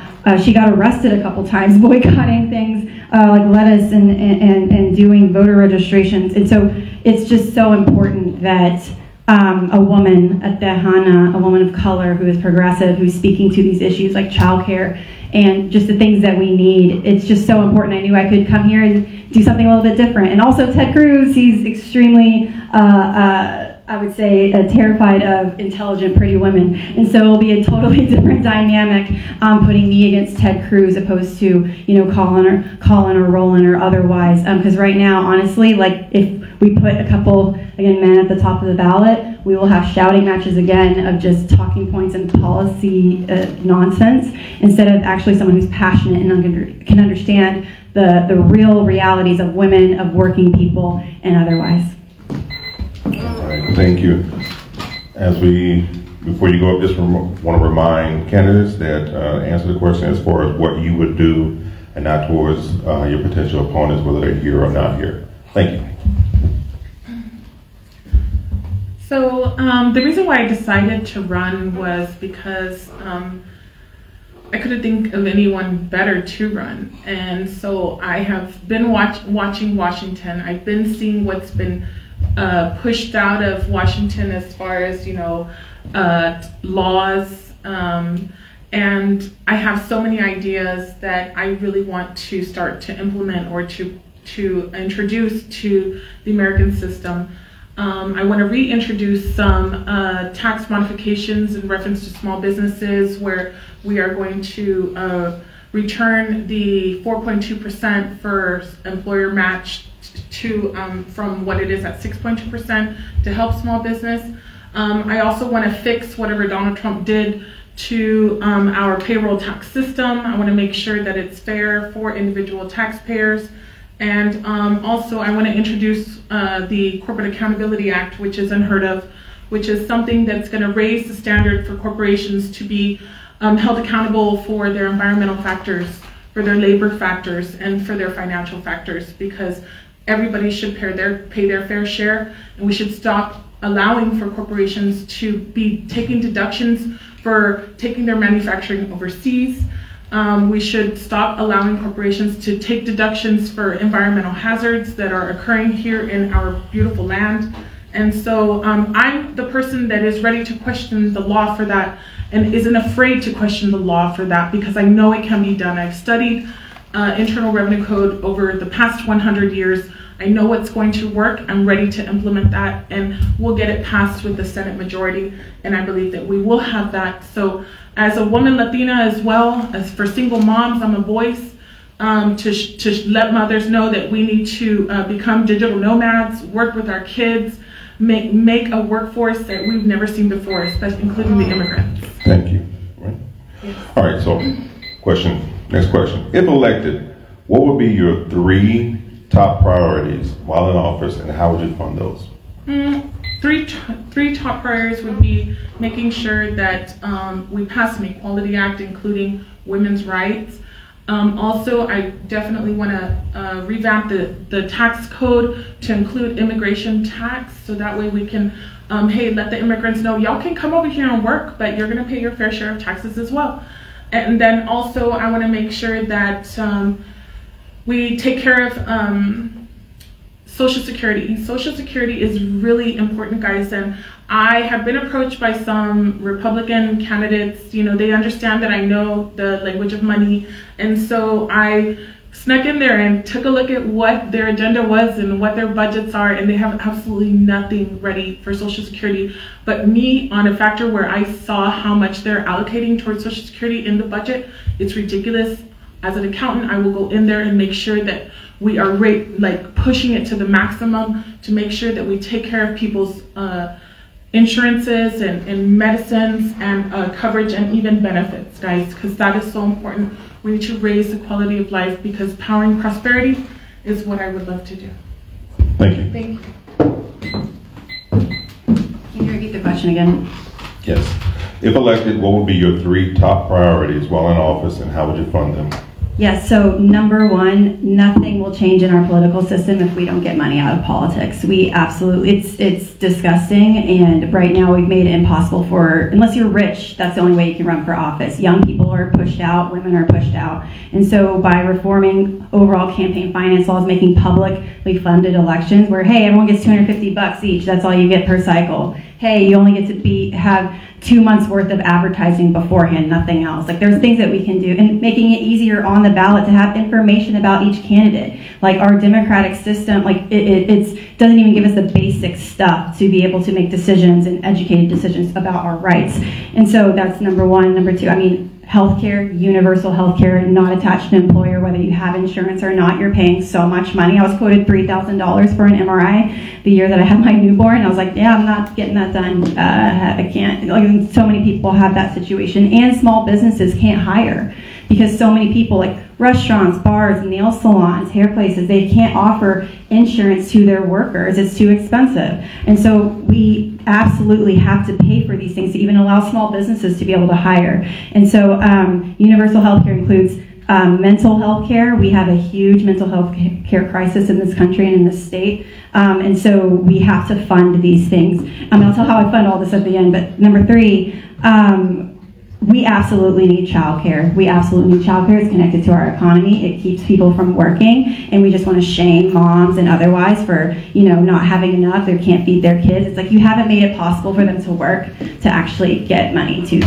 get things done. So childcare is huge, but also a ceasefire in Gaza. It's crazy that we're sending all this billions of dollars. We spent $2 trillion between 9/11 and when we left, and it just sowed more terrorism and more pain, and our veterans come back all messed up as well. So there's lots of things I care about, but yeah, we pay for these things with basically making marijuana, cannabis legal, taxing the hell out of it, and wealth taxes. Stay, remain. Oh, stay, sorry. No problem. It comes quick, I know. Yes. In addressing the critical issues of healthcare access, what specific strategies would you employ to ensure affordable and comprehensive healthcare for the diverse population of Texas? And how do you plan to collaborate across party lines to enact meaningful reform? So yeah, it's Medicare for all. That's what it is. There's nothing else. Like, that's the answer. And I work with Bernie Sanders and Elizabeth Warren and some other folks who are also passionate about it. I would be providing 60 votes to help us do that. But what was the second part of your question? The second part says, how do you bipartisan, that's what it was. Nobody's happy with this, whether you're conservative, liberal, whatever. Like, in parties, especially during this time of turmoil, if you look at history in the world, this is where parties kind of shuffled because there's so much, corruption and all this other stuff going on. And so right now, I think it's a huge opportunity that we could really push through Medicare for all and universal health care, because so many people are struggling, whether across party lines, and it would help. Again, so many people are going to debt for this stuff.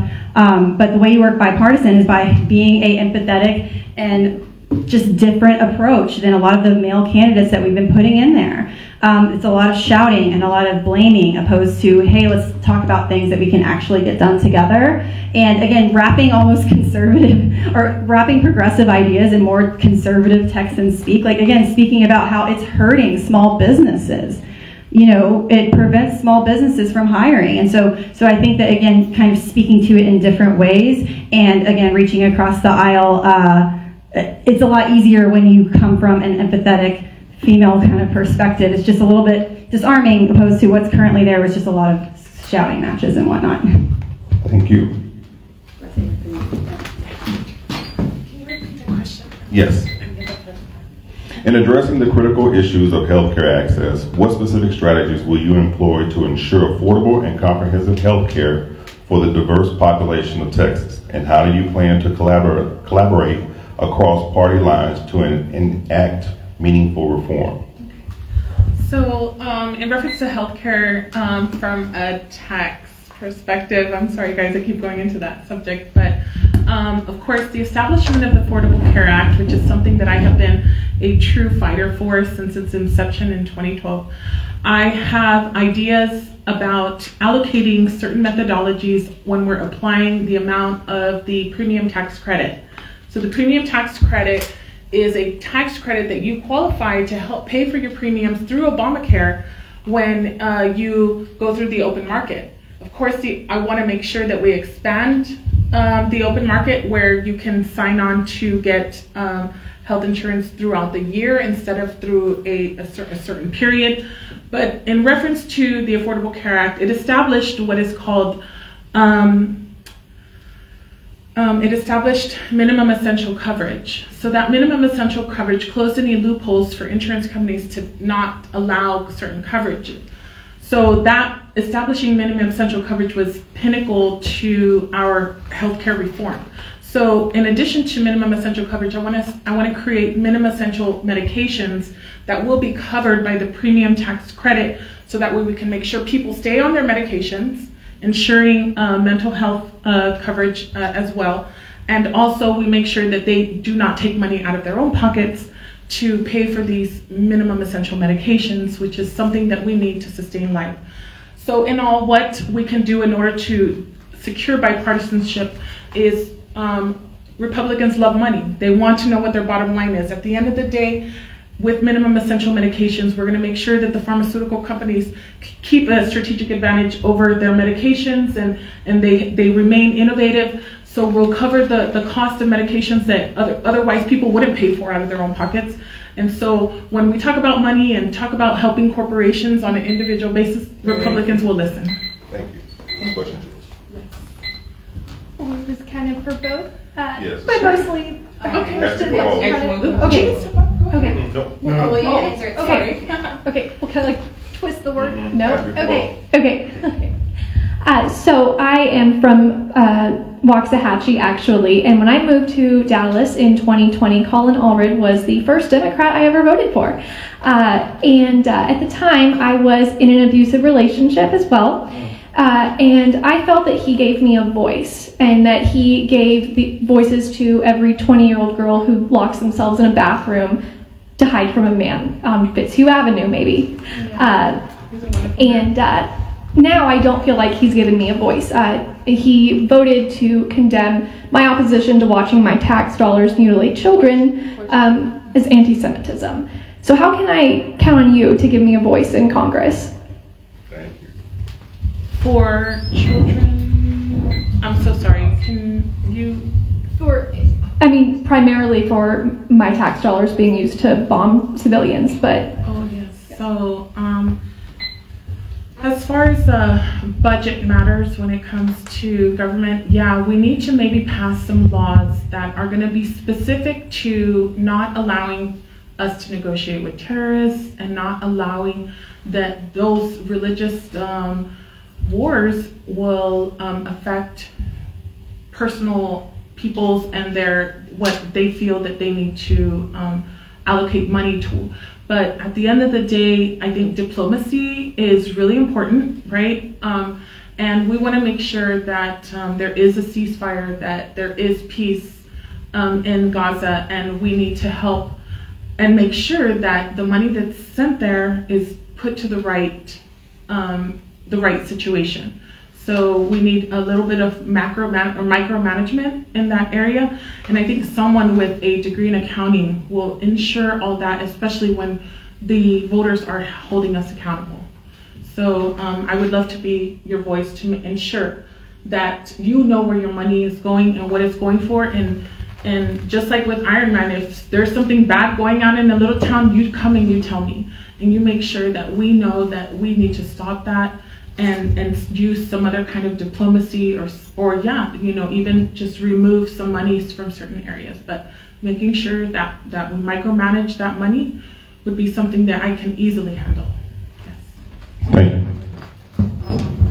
Okay, so I think there was a couple things you mentioned. So when it comes to the ceasefire in Gaza, I 100% agree with you. There's so many leaders who are just not saying what's needed to be said. We need a two-state solution. This is a holy land that so many people care about, and we cannot have this endless war and bombing. And so another way that we can kind of stop a lot of this terrorism as well, a lot of it's being funded by the money that the Islamic Republic of Iran, their oil leaders and otherwise who come here to the United States, they have visas, they have bank accounts here. We could be pushing on them to not have those anymore, because when they're making these oil or copper deals here, that money is going over there and being sent to fund Hamas, Houthis, and otherwise. And so we have to cut off the money. So that's a huge part of that, and I would be speaking to those things as well. And obviously a humanitarian, how obviously necessary this has to be treated as a humanitarian crisis. And then when it comes to abuse and having a voice for that, like, this is why it's so important women need to run for office, including you. Our stories are so important and are not told, so we have a lot of men running for office who speak to reproductive rights but don't see the connection to abuse and otherwise that's in this, in education and reproductive education. Like, I grew up in Stephenville, like Waxahachie. I had to sign a purity card in 7th grade. Like, that's what they had in public schools. And that's still, like, these things are still happening today. We're not preparing our young girls and our young boys, our LGBTQ folks. Like, they're in danger, and we can't lose this race. And so I would be a voice for all of those who have ever been in an abusive situation and abusive cycles, and try to educate and rehabilitate so this doesn't keep happening. So yeah, and I think it's very much connected to gun violence as well. If we actually dealt with domestic violence, because it always precedes gun violence, whether it's mass shootings or not. My ex who brutalized me, he eventually died by gun violence, like later. So this is very serious to address. Oh yes, that's right. I've heard many people ask folks who are concerned about Palestine, do you condemn Hamas? Of course, it's a terrorist organization, but they also say the same thing about Nelson Mandela was a terrorist for a while, and the KKK is still not terrorism. So I feel like the U.S. has a hard time identifying terrorism for what it is. So my question for you is a bit different. Do you condemn Israel, and would you consider Netanyahu, after killing 20,000 innocent children, to be a terrorist? Oh, Netanyahu's definitely. Can y'all imagine, like in 9/11, yeah, George Bush was not great, but he went and said, hey, don't attack our Muslim brothers and sisters and neighbors. Like, this is like if Trump was in office in Israel, or Trump was in office at 9/11. Can you, like, imagine that? Like, that's Netanyahu right now. And so, like, they're not interested. Him and the military of Israel is not interested. They only care about, again, reckless use of money to bomb without any regard to people. And so this is a human rights issue. This is a women's rights issue. This is a child. I mean, it is absolutely disgusting. And again, I think if we can cut off money to some of these things and see, that's where this has to start, because that's what's, and if you look at Lockheed and some of these other companies, their stock price is through the roof right now. Like, there's companies here in this state, that we should be pushing on, being like, are you okay? And a lot of Christians work at these places. I'm Christian, I'm non-denominational, and like, they're not okay. Like, that's not Christ-like, So yeah, I am. There needs to be nuance. There is not, there should not be, the anti-Semitism is on the rise, anti-Muslim Islamophobia is on the rise, all of this stuff, this all has to be addressed, and we all live here. We all have to be here together and work together. We've all been pitted against each other for so long. Different races, different religions, nationalities, even within our own communities, like me as a Mexican American, I know what it's like to have, oh hey, I'm a No Sabo kid, I don't speak Spanish, but and we get pitted against, like, oh, someone's good or whatever, but my grandmother was tortured in the 40s and 50s in Fort Worth for speaking Spanish in these segregated schools that we had. So, I mean, like, these are generations of things of history that's still not taught, and it's so important for us to understand history so we can talk about the issues internationally and here as well. Thank you. So, in reference to, I do not condemn Israel. But I do also understand the Palestinian people need their recognition. It's a really tough subject. My father's a pastor, and I read the Bible my entire life. Of course, I'm not super strong in it, but I understood about the turmoil that's occurring in that area since I was a young child. And it was kind of expected, and I don't understand why the United States is not prepared for this kind of attack. We should use more technology and work with countries or work with states to ensure that we protect life and preserve life as much as possible. We need to use funding for healthcare in those areas to make sure that women have access for their children to be okay, and food and shelter. And so what I want to make sure is that both areas get the funding that they need in order to rebuild their societies. But of course, the Palestinian people are vulnerable, just like we are. The immigrants are down by the border, and so we need to make sure that we help vulnerable people, the poor, and the women, and whatever society it is. But in reference to Israel, I think any nation can protect itself, but we should not be using our funding to further any kind of agenda of any country. We need to make sure that we're using our funding to preserve life. And that is where I stand between any kind of side. Preserving life is the most important thing. My question for y'all is, both of y'all seem very financially minded as far as where the money is going. Are both of you willing, and do you have plans to hold companies accountable for both what they do here as far as polluting our communities, as well as abroad, as far as funding wars? Yes, definitely. I think if we always follow the money will reveal the truth. And so through the Corporate Accountability Act, which is a law that's been unheard of, and I don't know why they don't have it, but it seems like we're on a trend of having to create laws that otherwise didn't necessarily be created. But through a Corporate Accountability Act, we will also hold the CEOs accountable for wherever it is that their money goes, even in a personal perspective, because they are in charge of large bodies of workers. And we already know with Enron and WorldCom that bad leaders will eventually lead to collapses of organized organizations. And so passage of the Corporate Accountability Act is very necessary, especially when we're going to be holding CEOs to a higher standard, and not just CEOs, but corporations themselves. If they want, I know with the Texas Workforce Commission, there are incentives to keeping employers on the payroll, where you're able to lower your tax rates to help you pay less in unemployment taxes. So with the Corporate Accountability Act, as long as a corporation is being responsible environmentally, financially, and also with their workers, they will pay less taxes or even work towards a zero tax. So, but if they are moving their manufacturing overseas and they are giving other companies workforce labor and booming their economies, they are not going to be allowed to the same tax breaks that real American corporations that have manufacturing here will see to.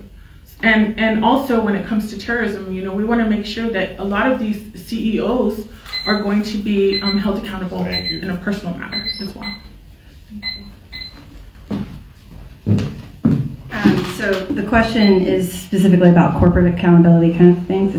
Yeah. So in general, corporations aren't paying their fair share, period. And CEO pays crazy. We all know that. I think that by addressing a lot of the stuff with wealth taxes, because again, right now there's 100,000 people in this country that have more money than God that they will never spend in their lifetime. hey, just like Elizabeth Warren said with wealth taxes, keep your first 10 million, buy your houses or yachts or whatever, but after that, we're going to tax 2 to 5% and pay for our schools, pay for our childcare, pay for these things, and so and our health care, and a lot of times too, a lot of the reason these big billionaire people aren't getting taxed right is because they don't take an income, because it's all via stocks or otherwise. And so we have to be able to start taxing these guys, because they have, again, so much money and they're just holding on to it and it's not being distributed to the rest of us.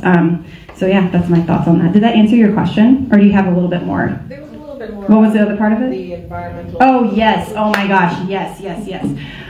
Okay, so we have to deal with our water rights federally. There are companies that are coming over here literally drilling so far down wells, using all our water to literally create grass here and hay that they then go ship it to Saudi Arabia to feed their cows over there. So literally our groundwater is in jeopardy. There's also spills that are happening underground. If you go look at Bill Birch, who's running for railroad commissioner, he has so much more knowledge on this than me and can speak to it a lot more.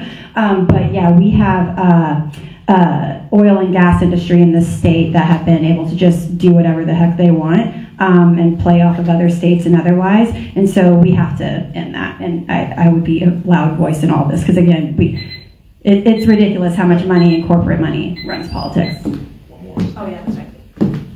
You're going to do the dance a few times.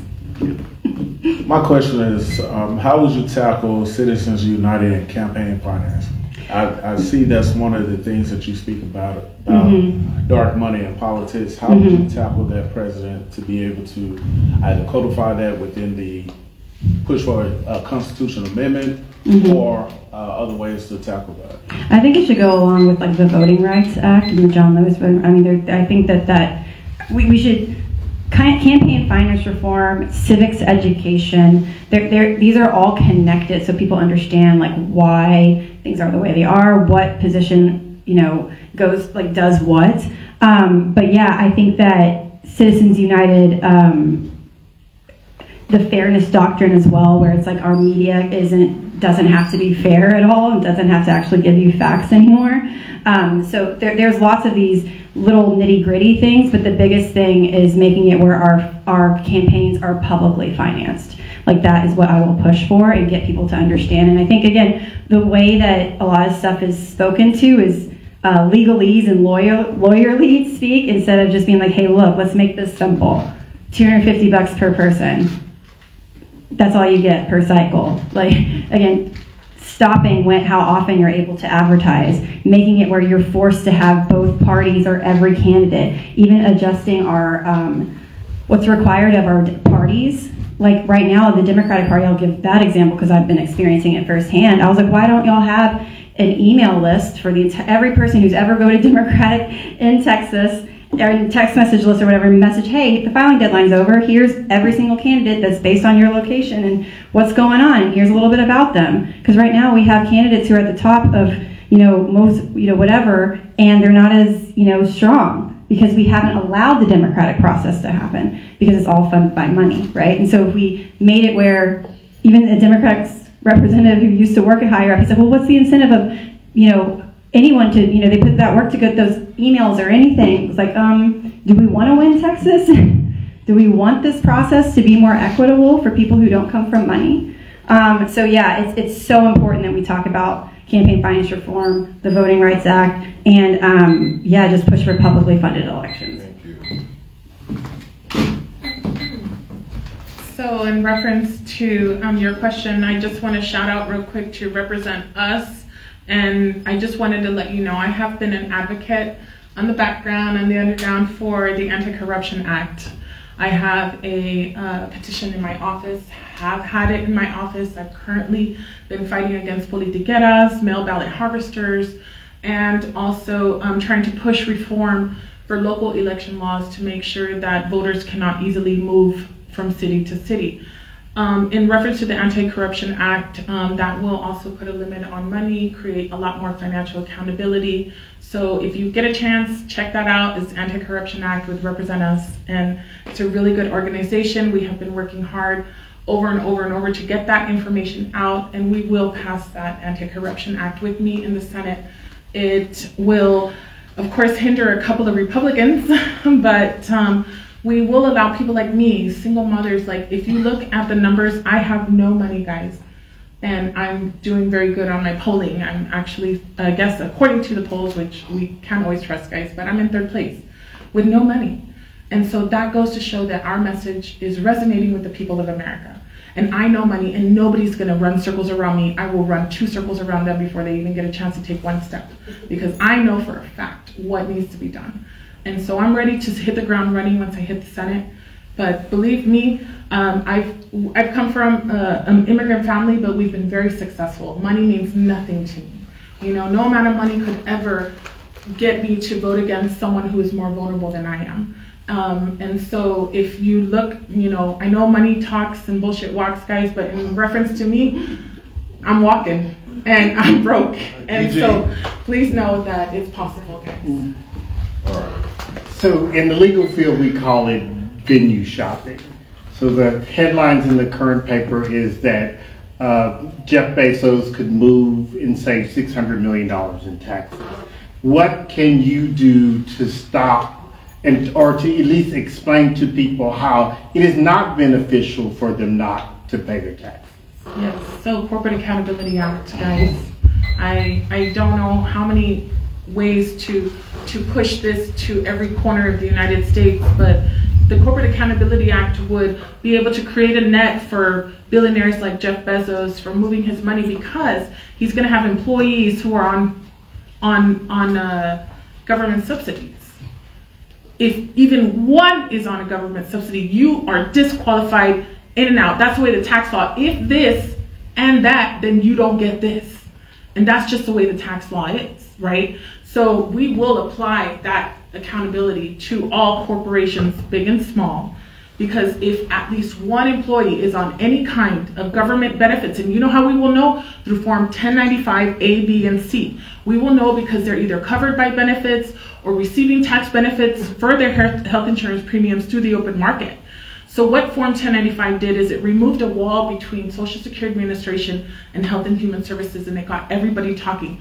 So Internal Revenue Service is no longer issuing all these earned income credits, child tax credits to people who are receiving other benefits otherwise when they're claiming that they're poor, but yet then they're claiming like, you know, at least $30,000 in income, but yet on applications for food stamps they're claiming like zero money. So we're able to, we're building that net to prevent this kind of corporate fraud, because that's what it is. It's corporate fraud for a corporation to pay low wages to employees who can barely make ends meet.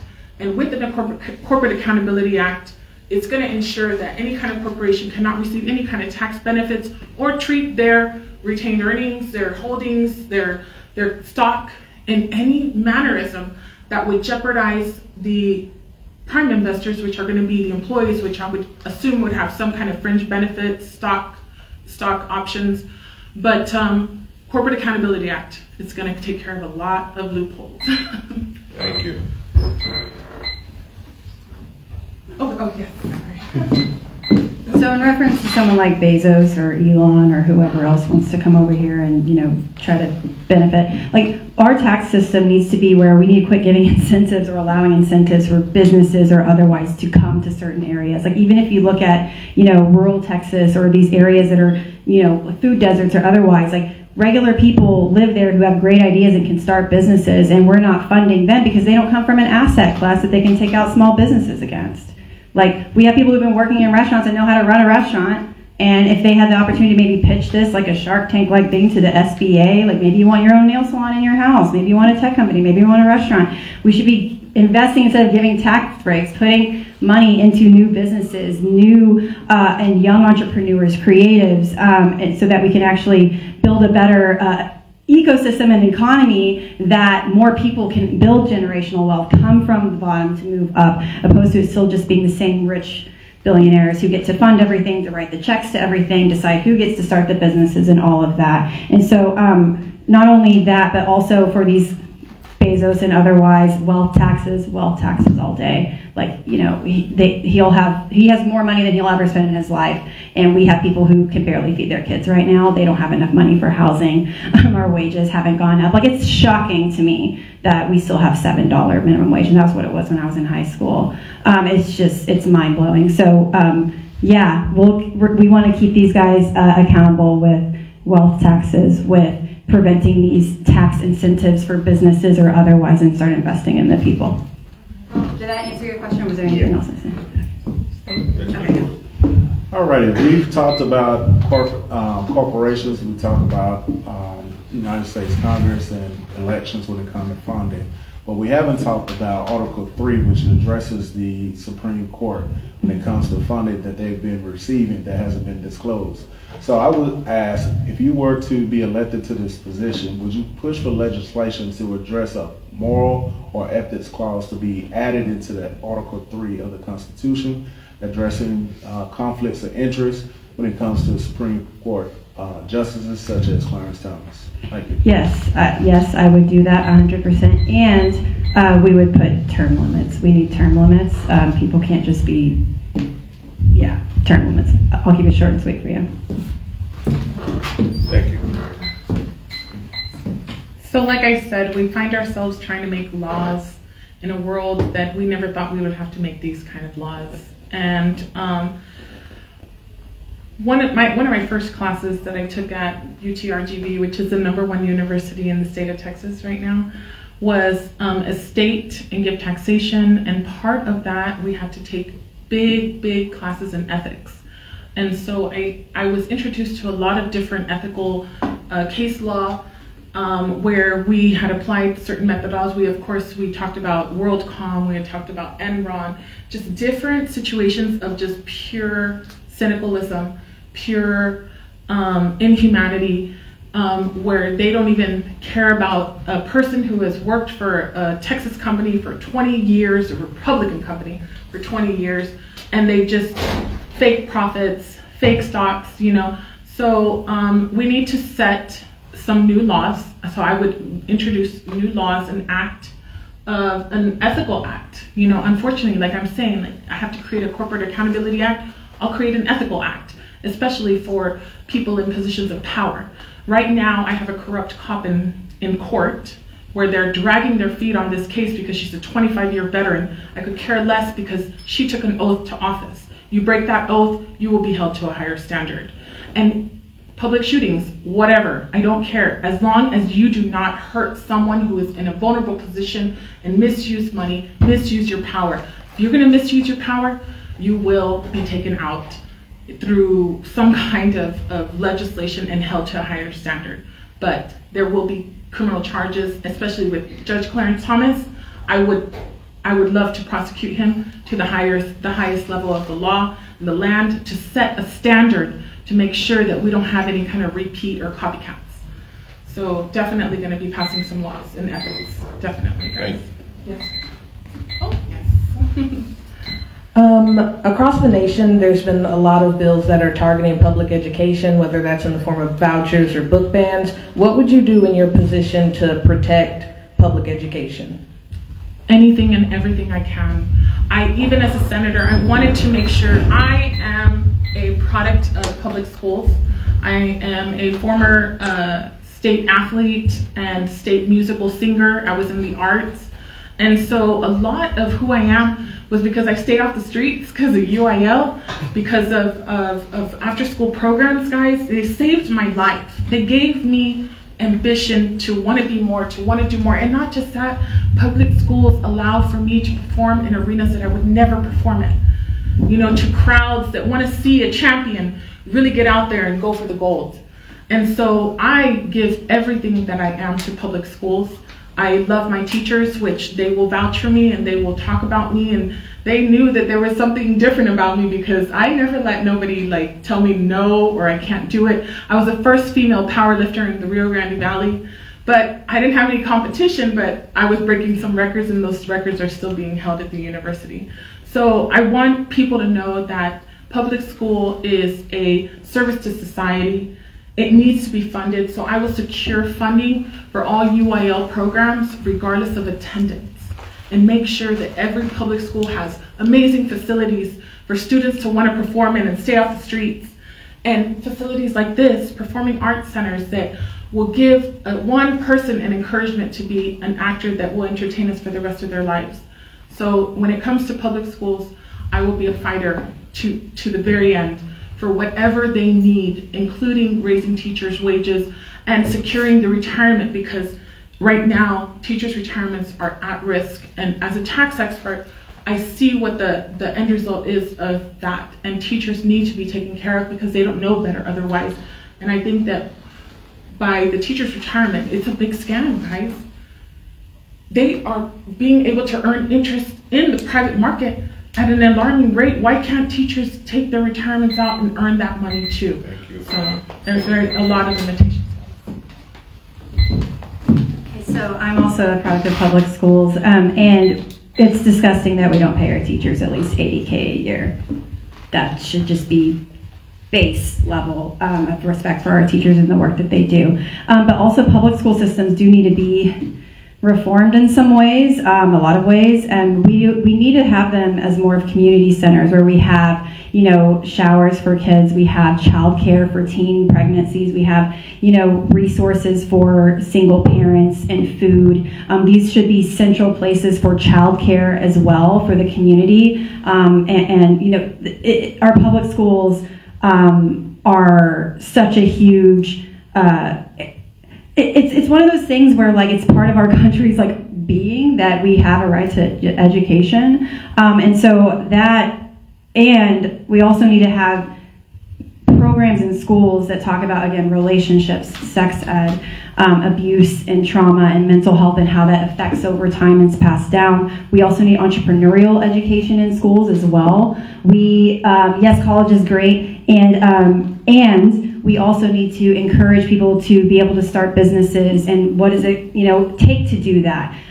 So that we, again, for those who cannot afford to go to college, we can have these other options. In our trade schools, I started to start up in the beauty industry. Our beauty schools are extremely broken, or very antiquated, and a lot of them are for-profit and are very exploitive to a lot of black and brown folks, immigrant women, especially in the nail salon industry and otherwise. So I want to be able to speak to those issues as well in our education system, the trades, and how important it is that we, again, an educated populace can vote, can provide. Again, it's just crazy that we don't fund this stuff, and we can fund it with wealth taxes and otherwise. My question was, you know, based off of your answers, obviously, you know, one was willing to condemn Israel, one was not. So my question would basically just be geared towards how can we make sure that we're holding Israel accountable for their actions after they killed over 20,000 innocent people?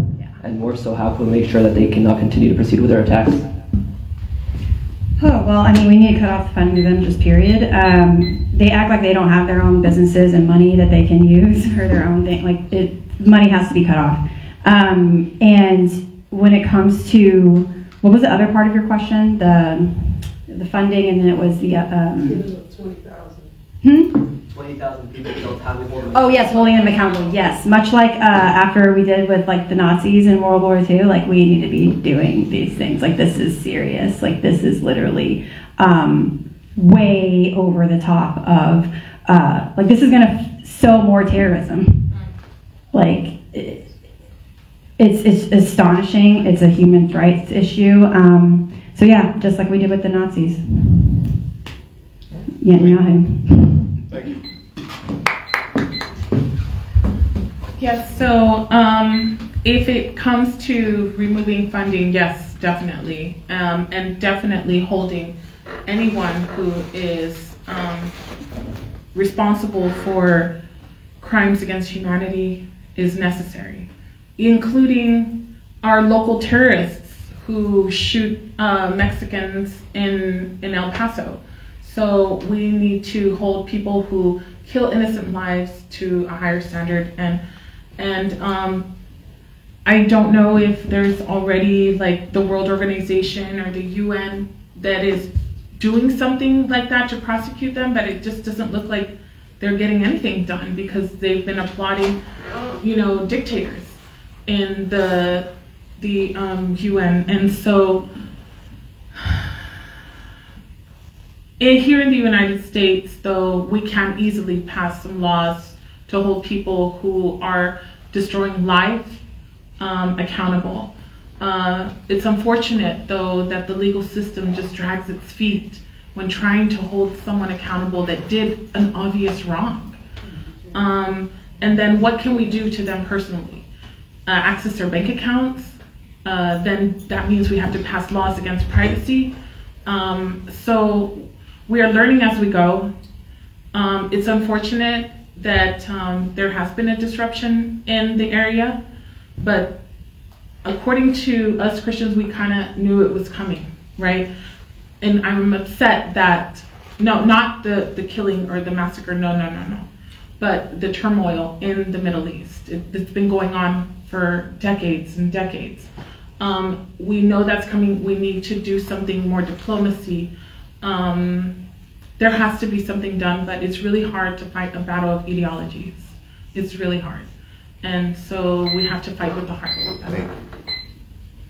I want to start on where you talked about crimes in community, but I'm going to take it to another aspect because we're finance as well. Banks. As we see, Navy Federal Credit Union was one of those banks that discriminated against people of color when it comes to lending, even if they met the credit criteria and also the income debt ratio criteria. When it comes to introducing legislation that will promote transparency and also equity when it comes to lending to minorities, when it comes to entrepreneurship, when it comes to housing, what is your stance, and would you promote any type of legislation to make sure that our banks are lending to people of color fairly and giving them interest rates that's comparable to their standard? So we, as someone that deals with banks and in finance, I get to see people's personal financials. I understand certain businesses who are going to be taking, an interest in loans, but also individuals. It's really hard to battle that when we don't have the transparency that we need through the IRS or through credit reporting system. I believe that in the future there is going to be some kind of accord between credit reporting systems and the IRS, because through the IDme.gov accounts right now, when they identify you as an individual, they do go based off of your credit reporting area. So we don't have anyone right now that's advocating for that fairness because they really can't wrap their minds around it. They don't even know where it's at, and the technology is barely going there. So we can utilize certain revenue information, but of course with taxpayer permission, and it would be really hard to harness all that data without a lot of people advocating for it and allowing it. So I think that it is a work in progress, and we will be addressing those kind of issues, and I'd love to hear more ideas that maybe the public would have to bring forth certain kind of removing discrimination from like high interest rates and closing fees and premiums and certain things that would really affect a mortgage by like $100,000, you know, when you add $7,500 to the mortgage. It's ridiculous. So we need a lot more fairness. I personally dealt with a corrupt mortgage lender who wanted to add money to my account saying it was like a cash value. We need a little bit more transparency when it comes to the application process, when it comes to mortgages. So that way, and it's getting there because now they're verifying transcripts with the IRS. Whenever you go apply for a house, you have to provide a transcript and you have to have verification of paying your taxes. And so it's a work in progress. Thank you. Okay, so a lot of the reason these banks and whatnot do not lend or give great service to Black and brown people is because the leaders of these places are not Black and brown people. We have a bunch of banks and corporate companies that their whole leadership is just older white dudes.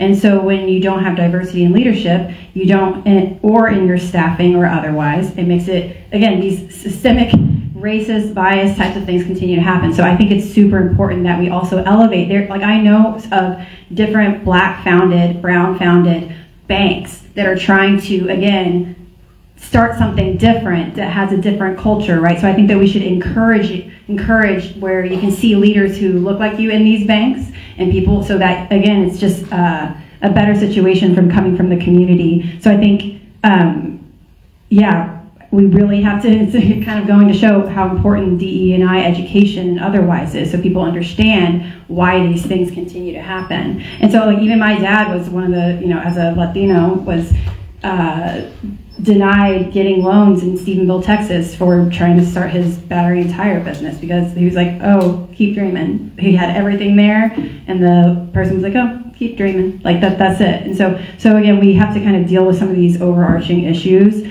and get more people of color in leadership. And again, in the meantime, because obviously, you know, it's just such an uphill climb with all this stuff. I mean, the same thing goes in the venture capital world, right? The same types of money goes to the same types of dudes or whatever. And so we really have to push for, again, education so people understand this, and then also pushing, again, leaders to have more diverse people at the top of it, because that's how that stuff changes. Did that answer all of your question? What was the other part of it? Because I have most of it. Transparency in banking. Yeah. Being redlining. Yeah. That's basically where I'm going. Yeah. All right, thank you, thank you. All right, we have been thoroughly informed on the candidates platform, so at this point in time, we've come to the portion where they will give their 2-minute closing, and we'll begin with you, Ms. Phillips. So we haven't won a statewide race in 30 years. And our Democratic Party and just parties in general have made it so that it's all about money and opposed to who can actually beat the candidate on the other side, right? And so if we want to win, it's going to require something different. And yes, we all have our loyalties to previous reps who we've served with or we love or we're friends with, but we cannot lose Texas. We have literally women, young girls, LGBTQ folks, like religious minority, like it's just like we cannot lose Texas. And so we kind of need to leave these kind of loyalties and whatnot aside and see who can actually go against Ted Cruz and beat him. Because if we put some of these other candidates up there, it's going to become a shouting match. It's going to be the same stuff for their social media likes. And that won't work anymore. We need a progressive woman who will speak to these issues, is not afraid to speak to some of these harder issues. And yeah, it's women need a voice. We have been told, oh, we wish we had women, we wish we had women, female color candidates, you know, and the reason we don't get to show up as much or have as much money because we got kids we're watching. We have, you know, we don't have the funding that, you know, the check writers, I mean, they send it to the same types. And so it is so important that women have a voice, and I'm that voice. I can take on Ted Cruz because, again, they're terrified of women like me who can actually speak to some of these issues and take them to task. We need a leader with empathy that'll inspire young people and women. If we want people to actually come out and vote and get excited, they want to see someone who looks like them, and I think that women and young people would be ecstatic to come to the polls if you put me at the top of it. So I'm asking for your consideration in the primary. Again, think about winning Texas. And it'll be a woman who does it. So thank you.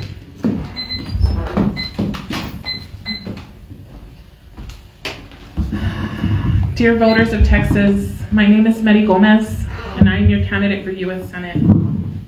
I'm a fighter and have been a fighter. It's in my blood. My great-grandfather was the first president of the Republic of Texas, and what he did is he rode into Washington, D.C. on his horse as one of the first vaqueros to represent in Washington to say, we are here. We can't be taken over.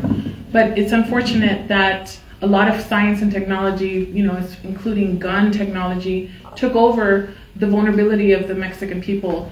The border we didn't cross the border crossed us. But at the end of the day, I want y'all to know that I am a fighter. I'm on your side. I understand any kind of inequalities, whether it be from LGBTQ or racial inequalities. I will fight for the American people and make sure that Texans are represented. I will fight for the small businesses and for the single moms that have been struggling to make ends meet. I want to make sure that we're going to give you all the benefits that we can when it comes to tax credits, when it comes to help with food and housing, but also we want to strengthen the workforce and make sure that mothers feel empowered, that they can return to the workforce and be a part of our workforce via digital and also by providing childcare and healthcare for all. But at the end of the day, I want to make sure that you guys vote for a Democrat, and we need to flip Texas blue. It's important that we have a Senate majority of Democrats so that way Texas can have a voice, because with Ted Cruz, Texas has not had a voice. And he's been self-serving, and so self-serving that he abandoned y'all in your most vulnerable times. And let me tell you what I was doing when the lights went out was calling the county judge and asking, why do my neighbors not have light? So I will fight for you guys. It's unfortunate I didn't have Ted Cruz's number, because if not, I would be chewing his head off. But I guarantee you, that I will not abandon the people of Texas. Thank you. All right, let's give our candidates a round of applause. Thank you for coming out. We appreciate you. Thank you. And again, as we are 8 days away from early voting, remember, friends don't let friends vote alone. You vote with them, okay?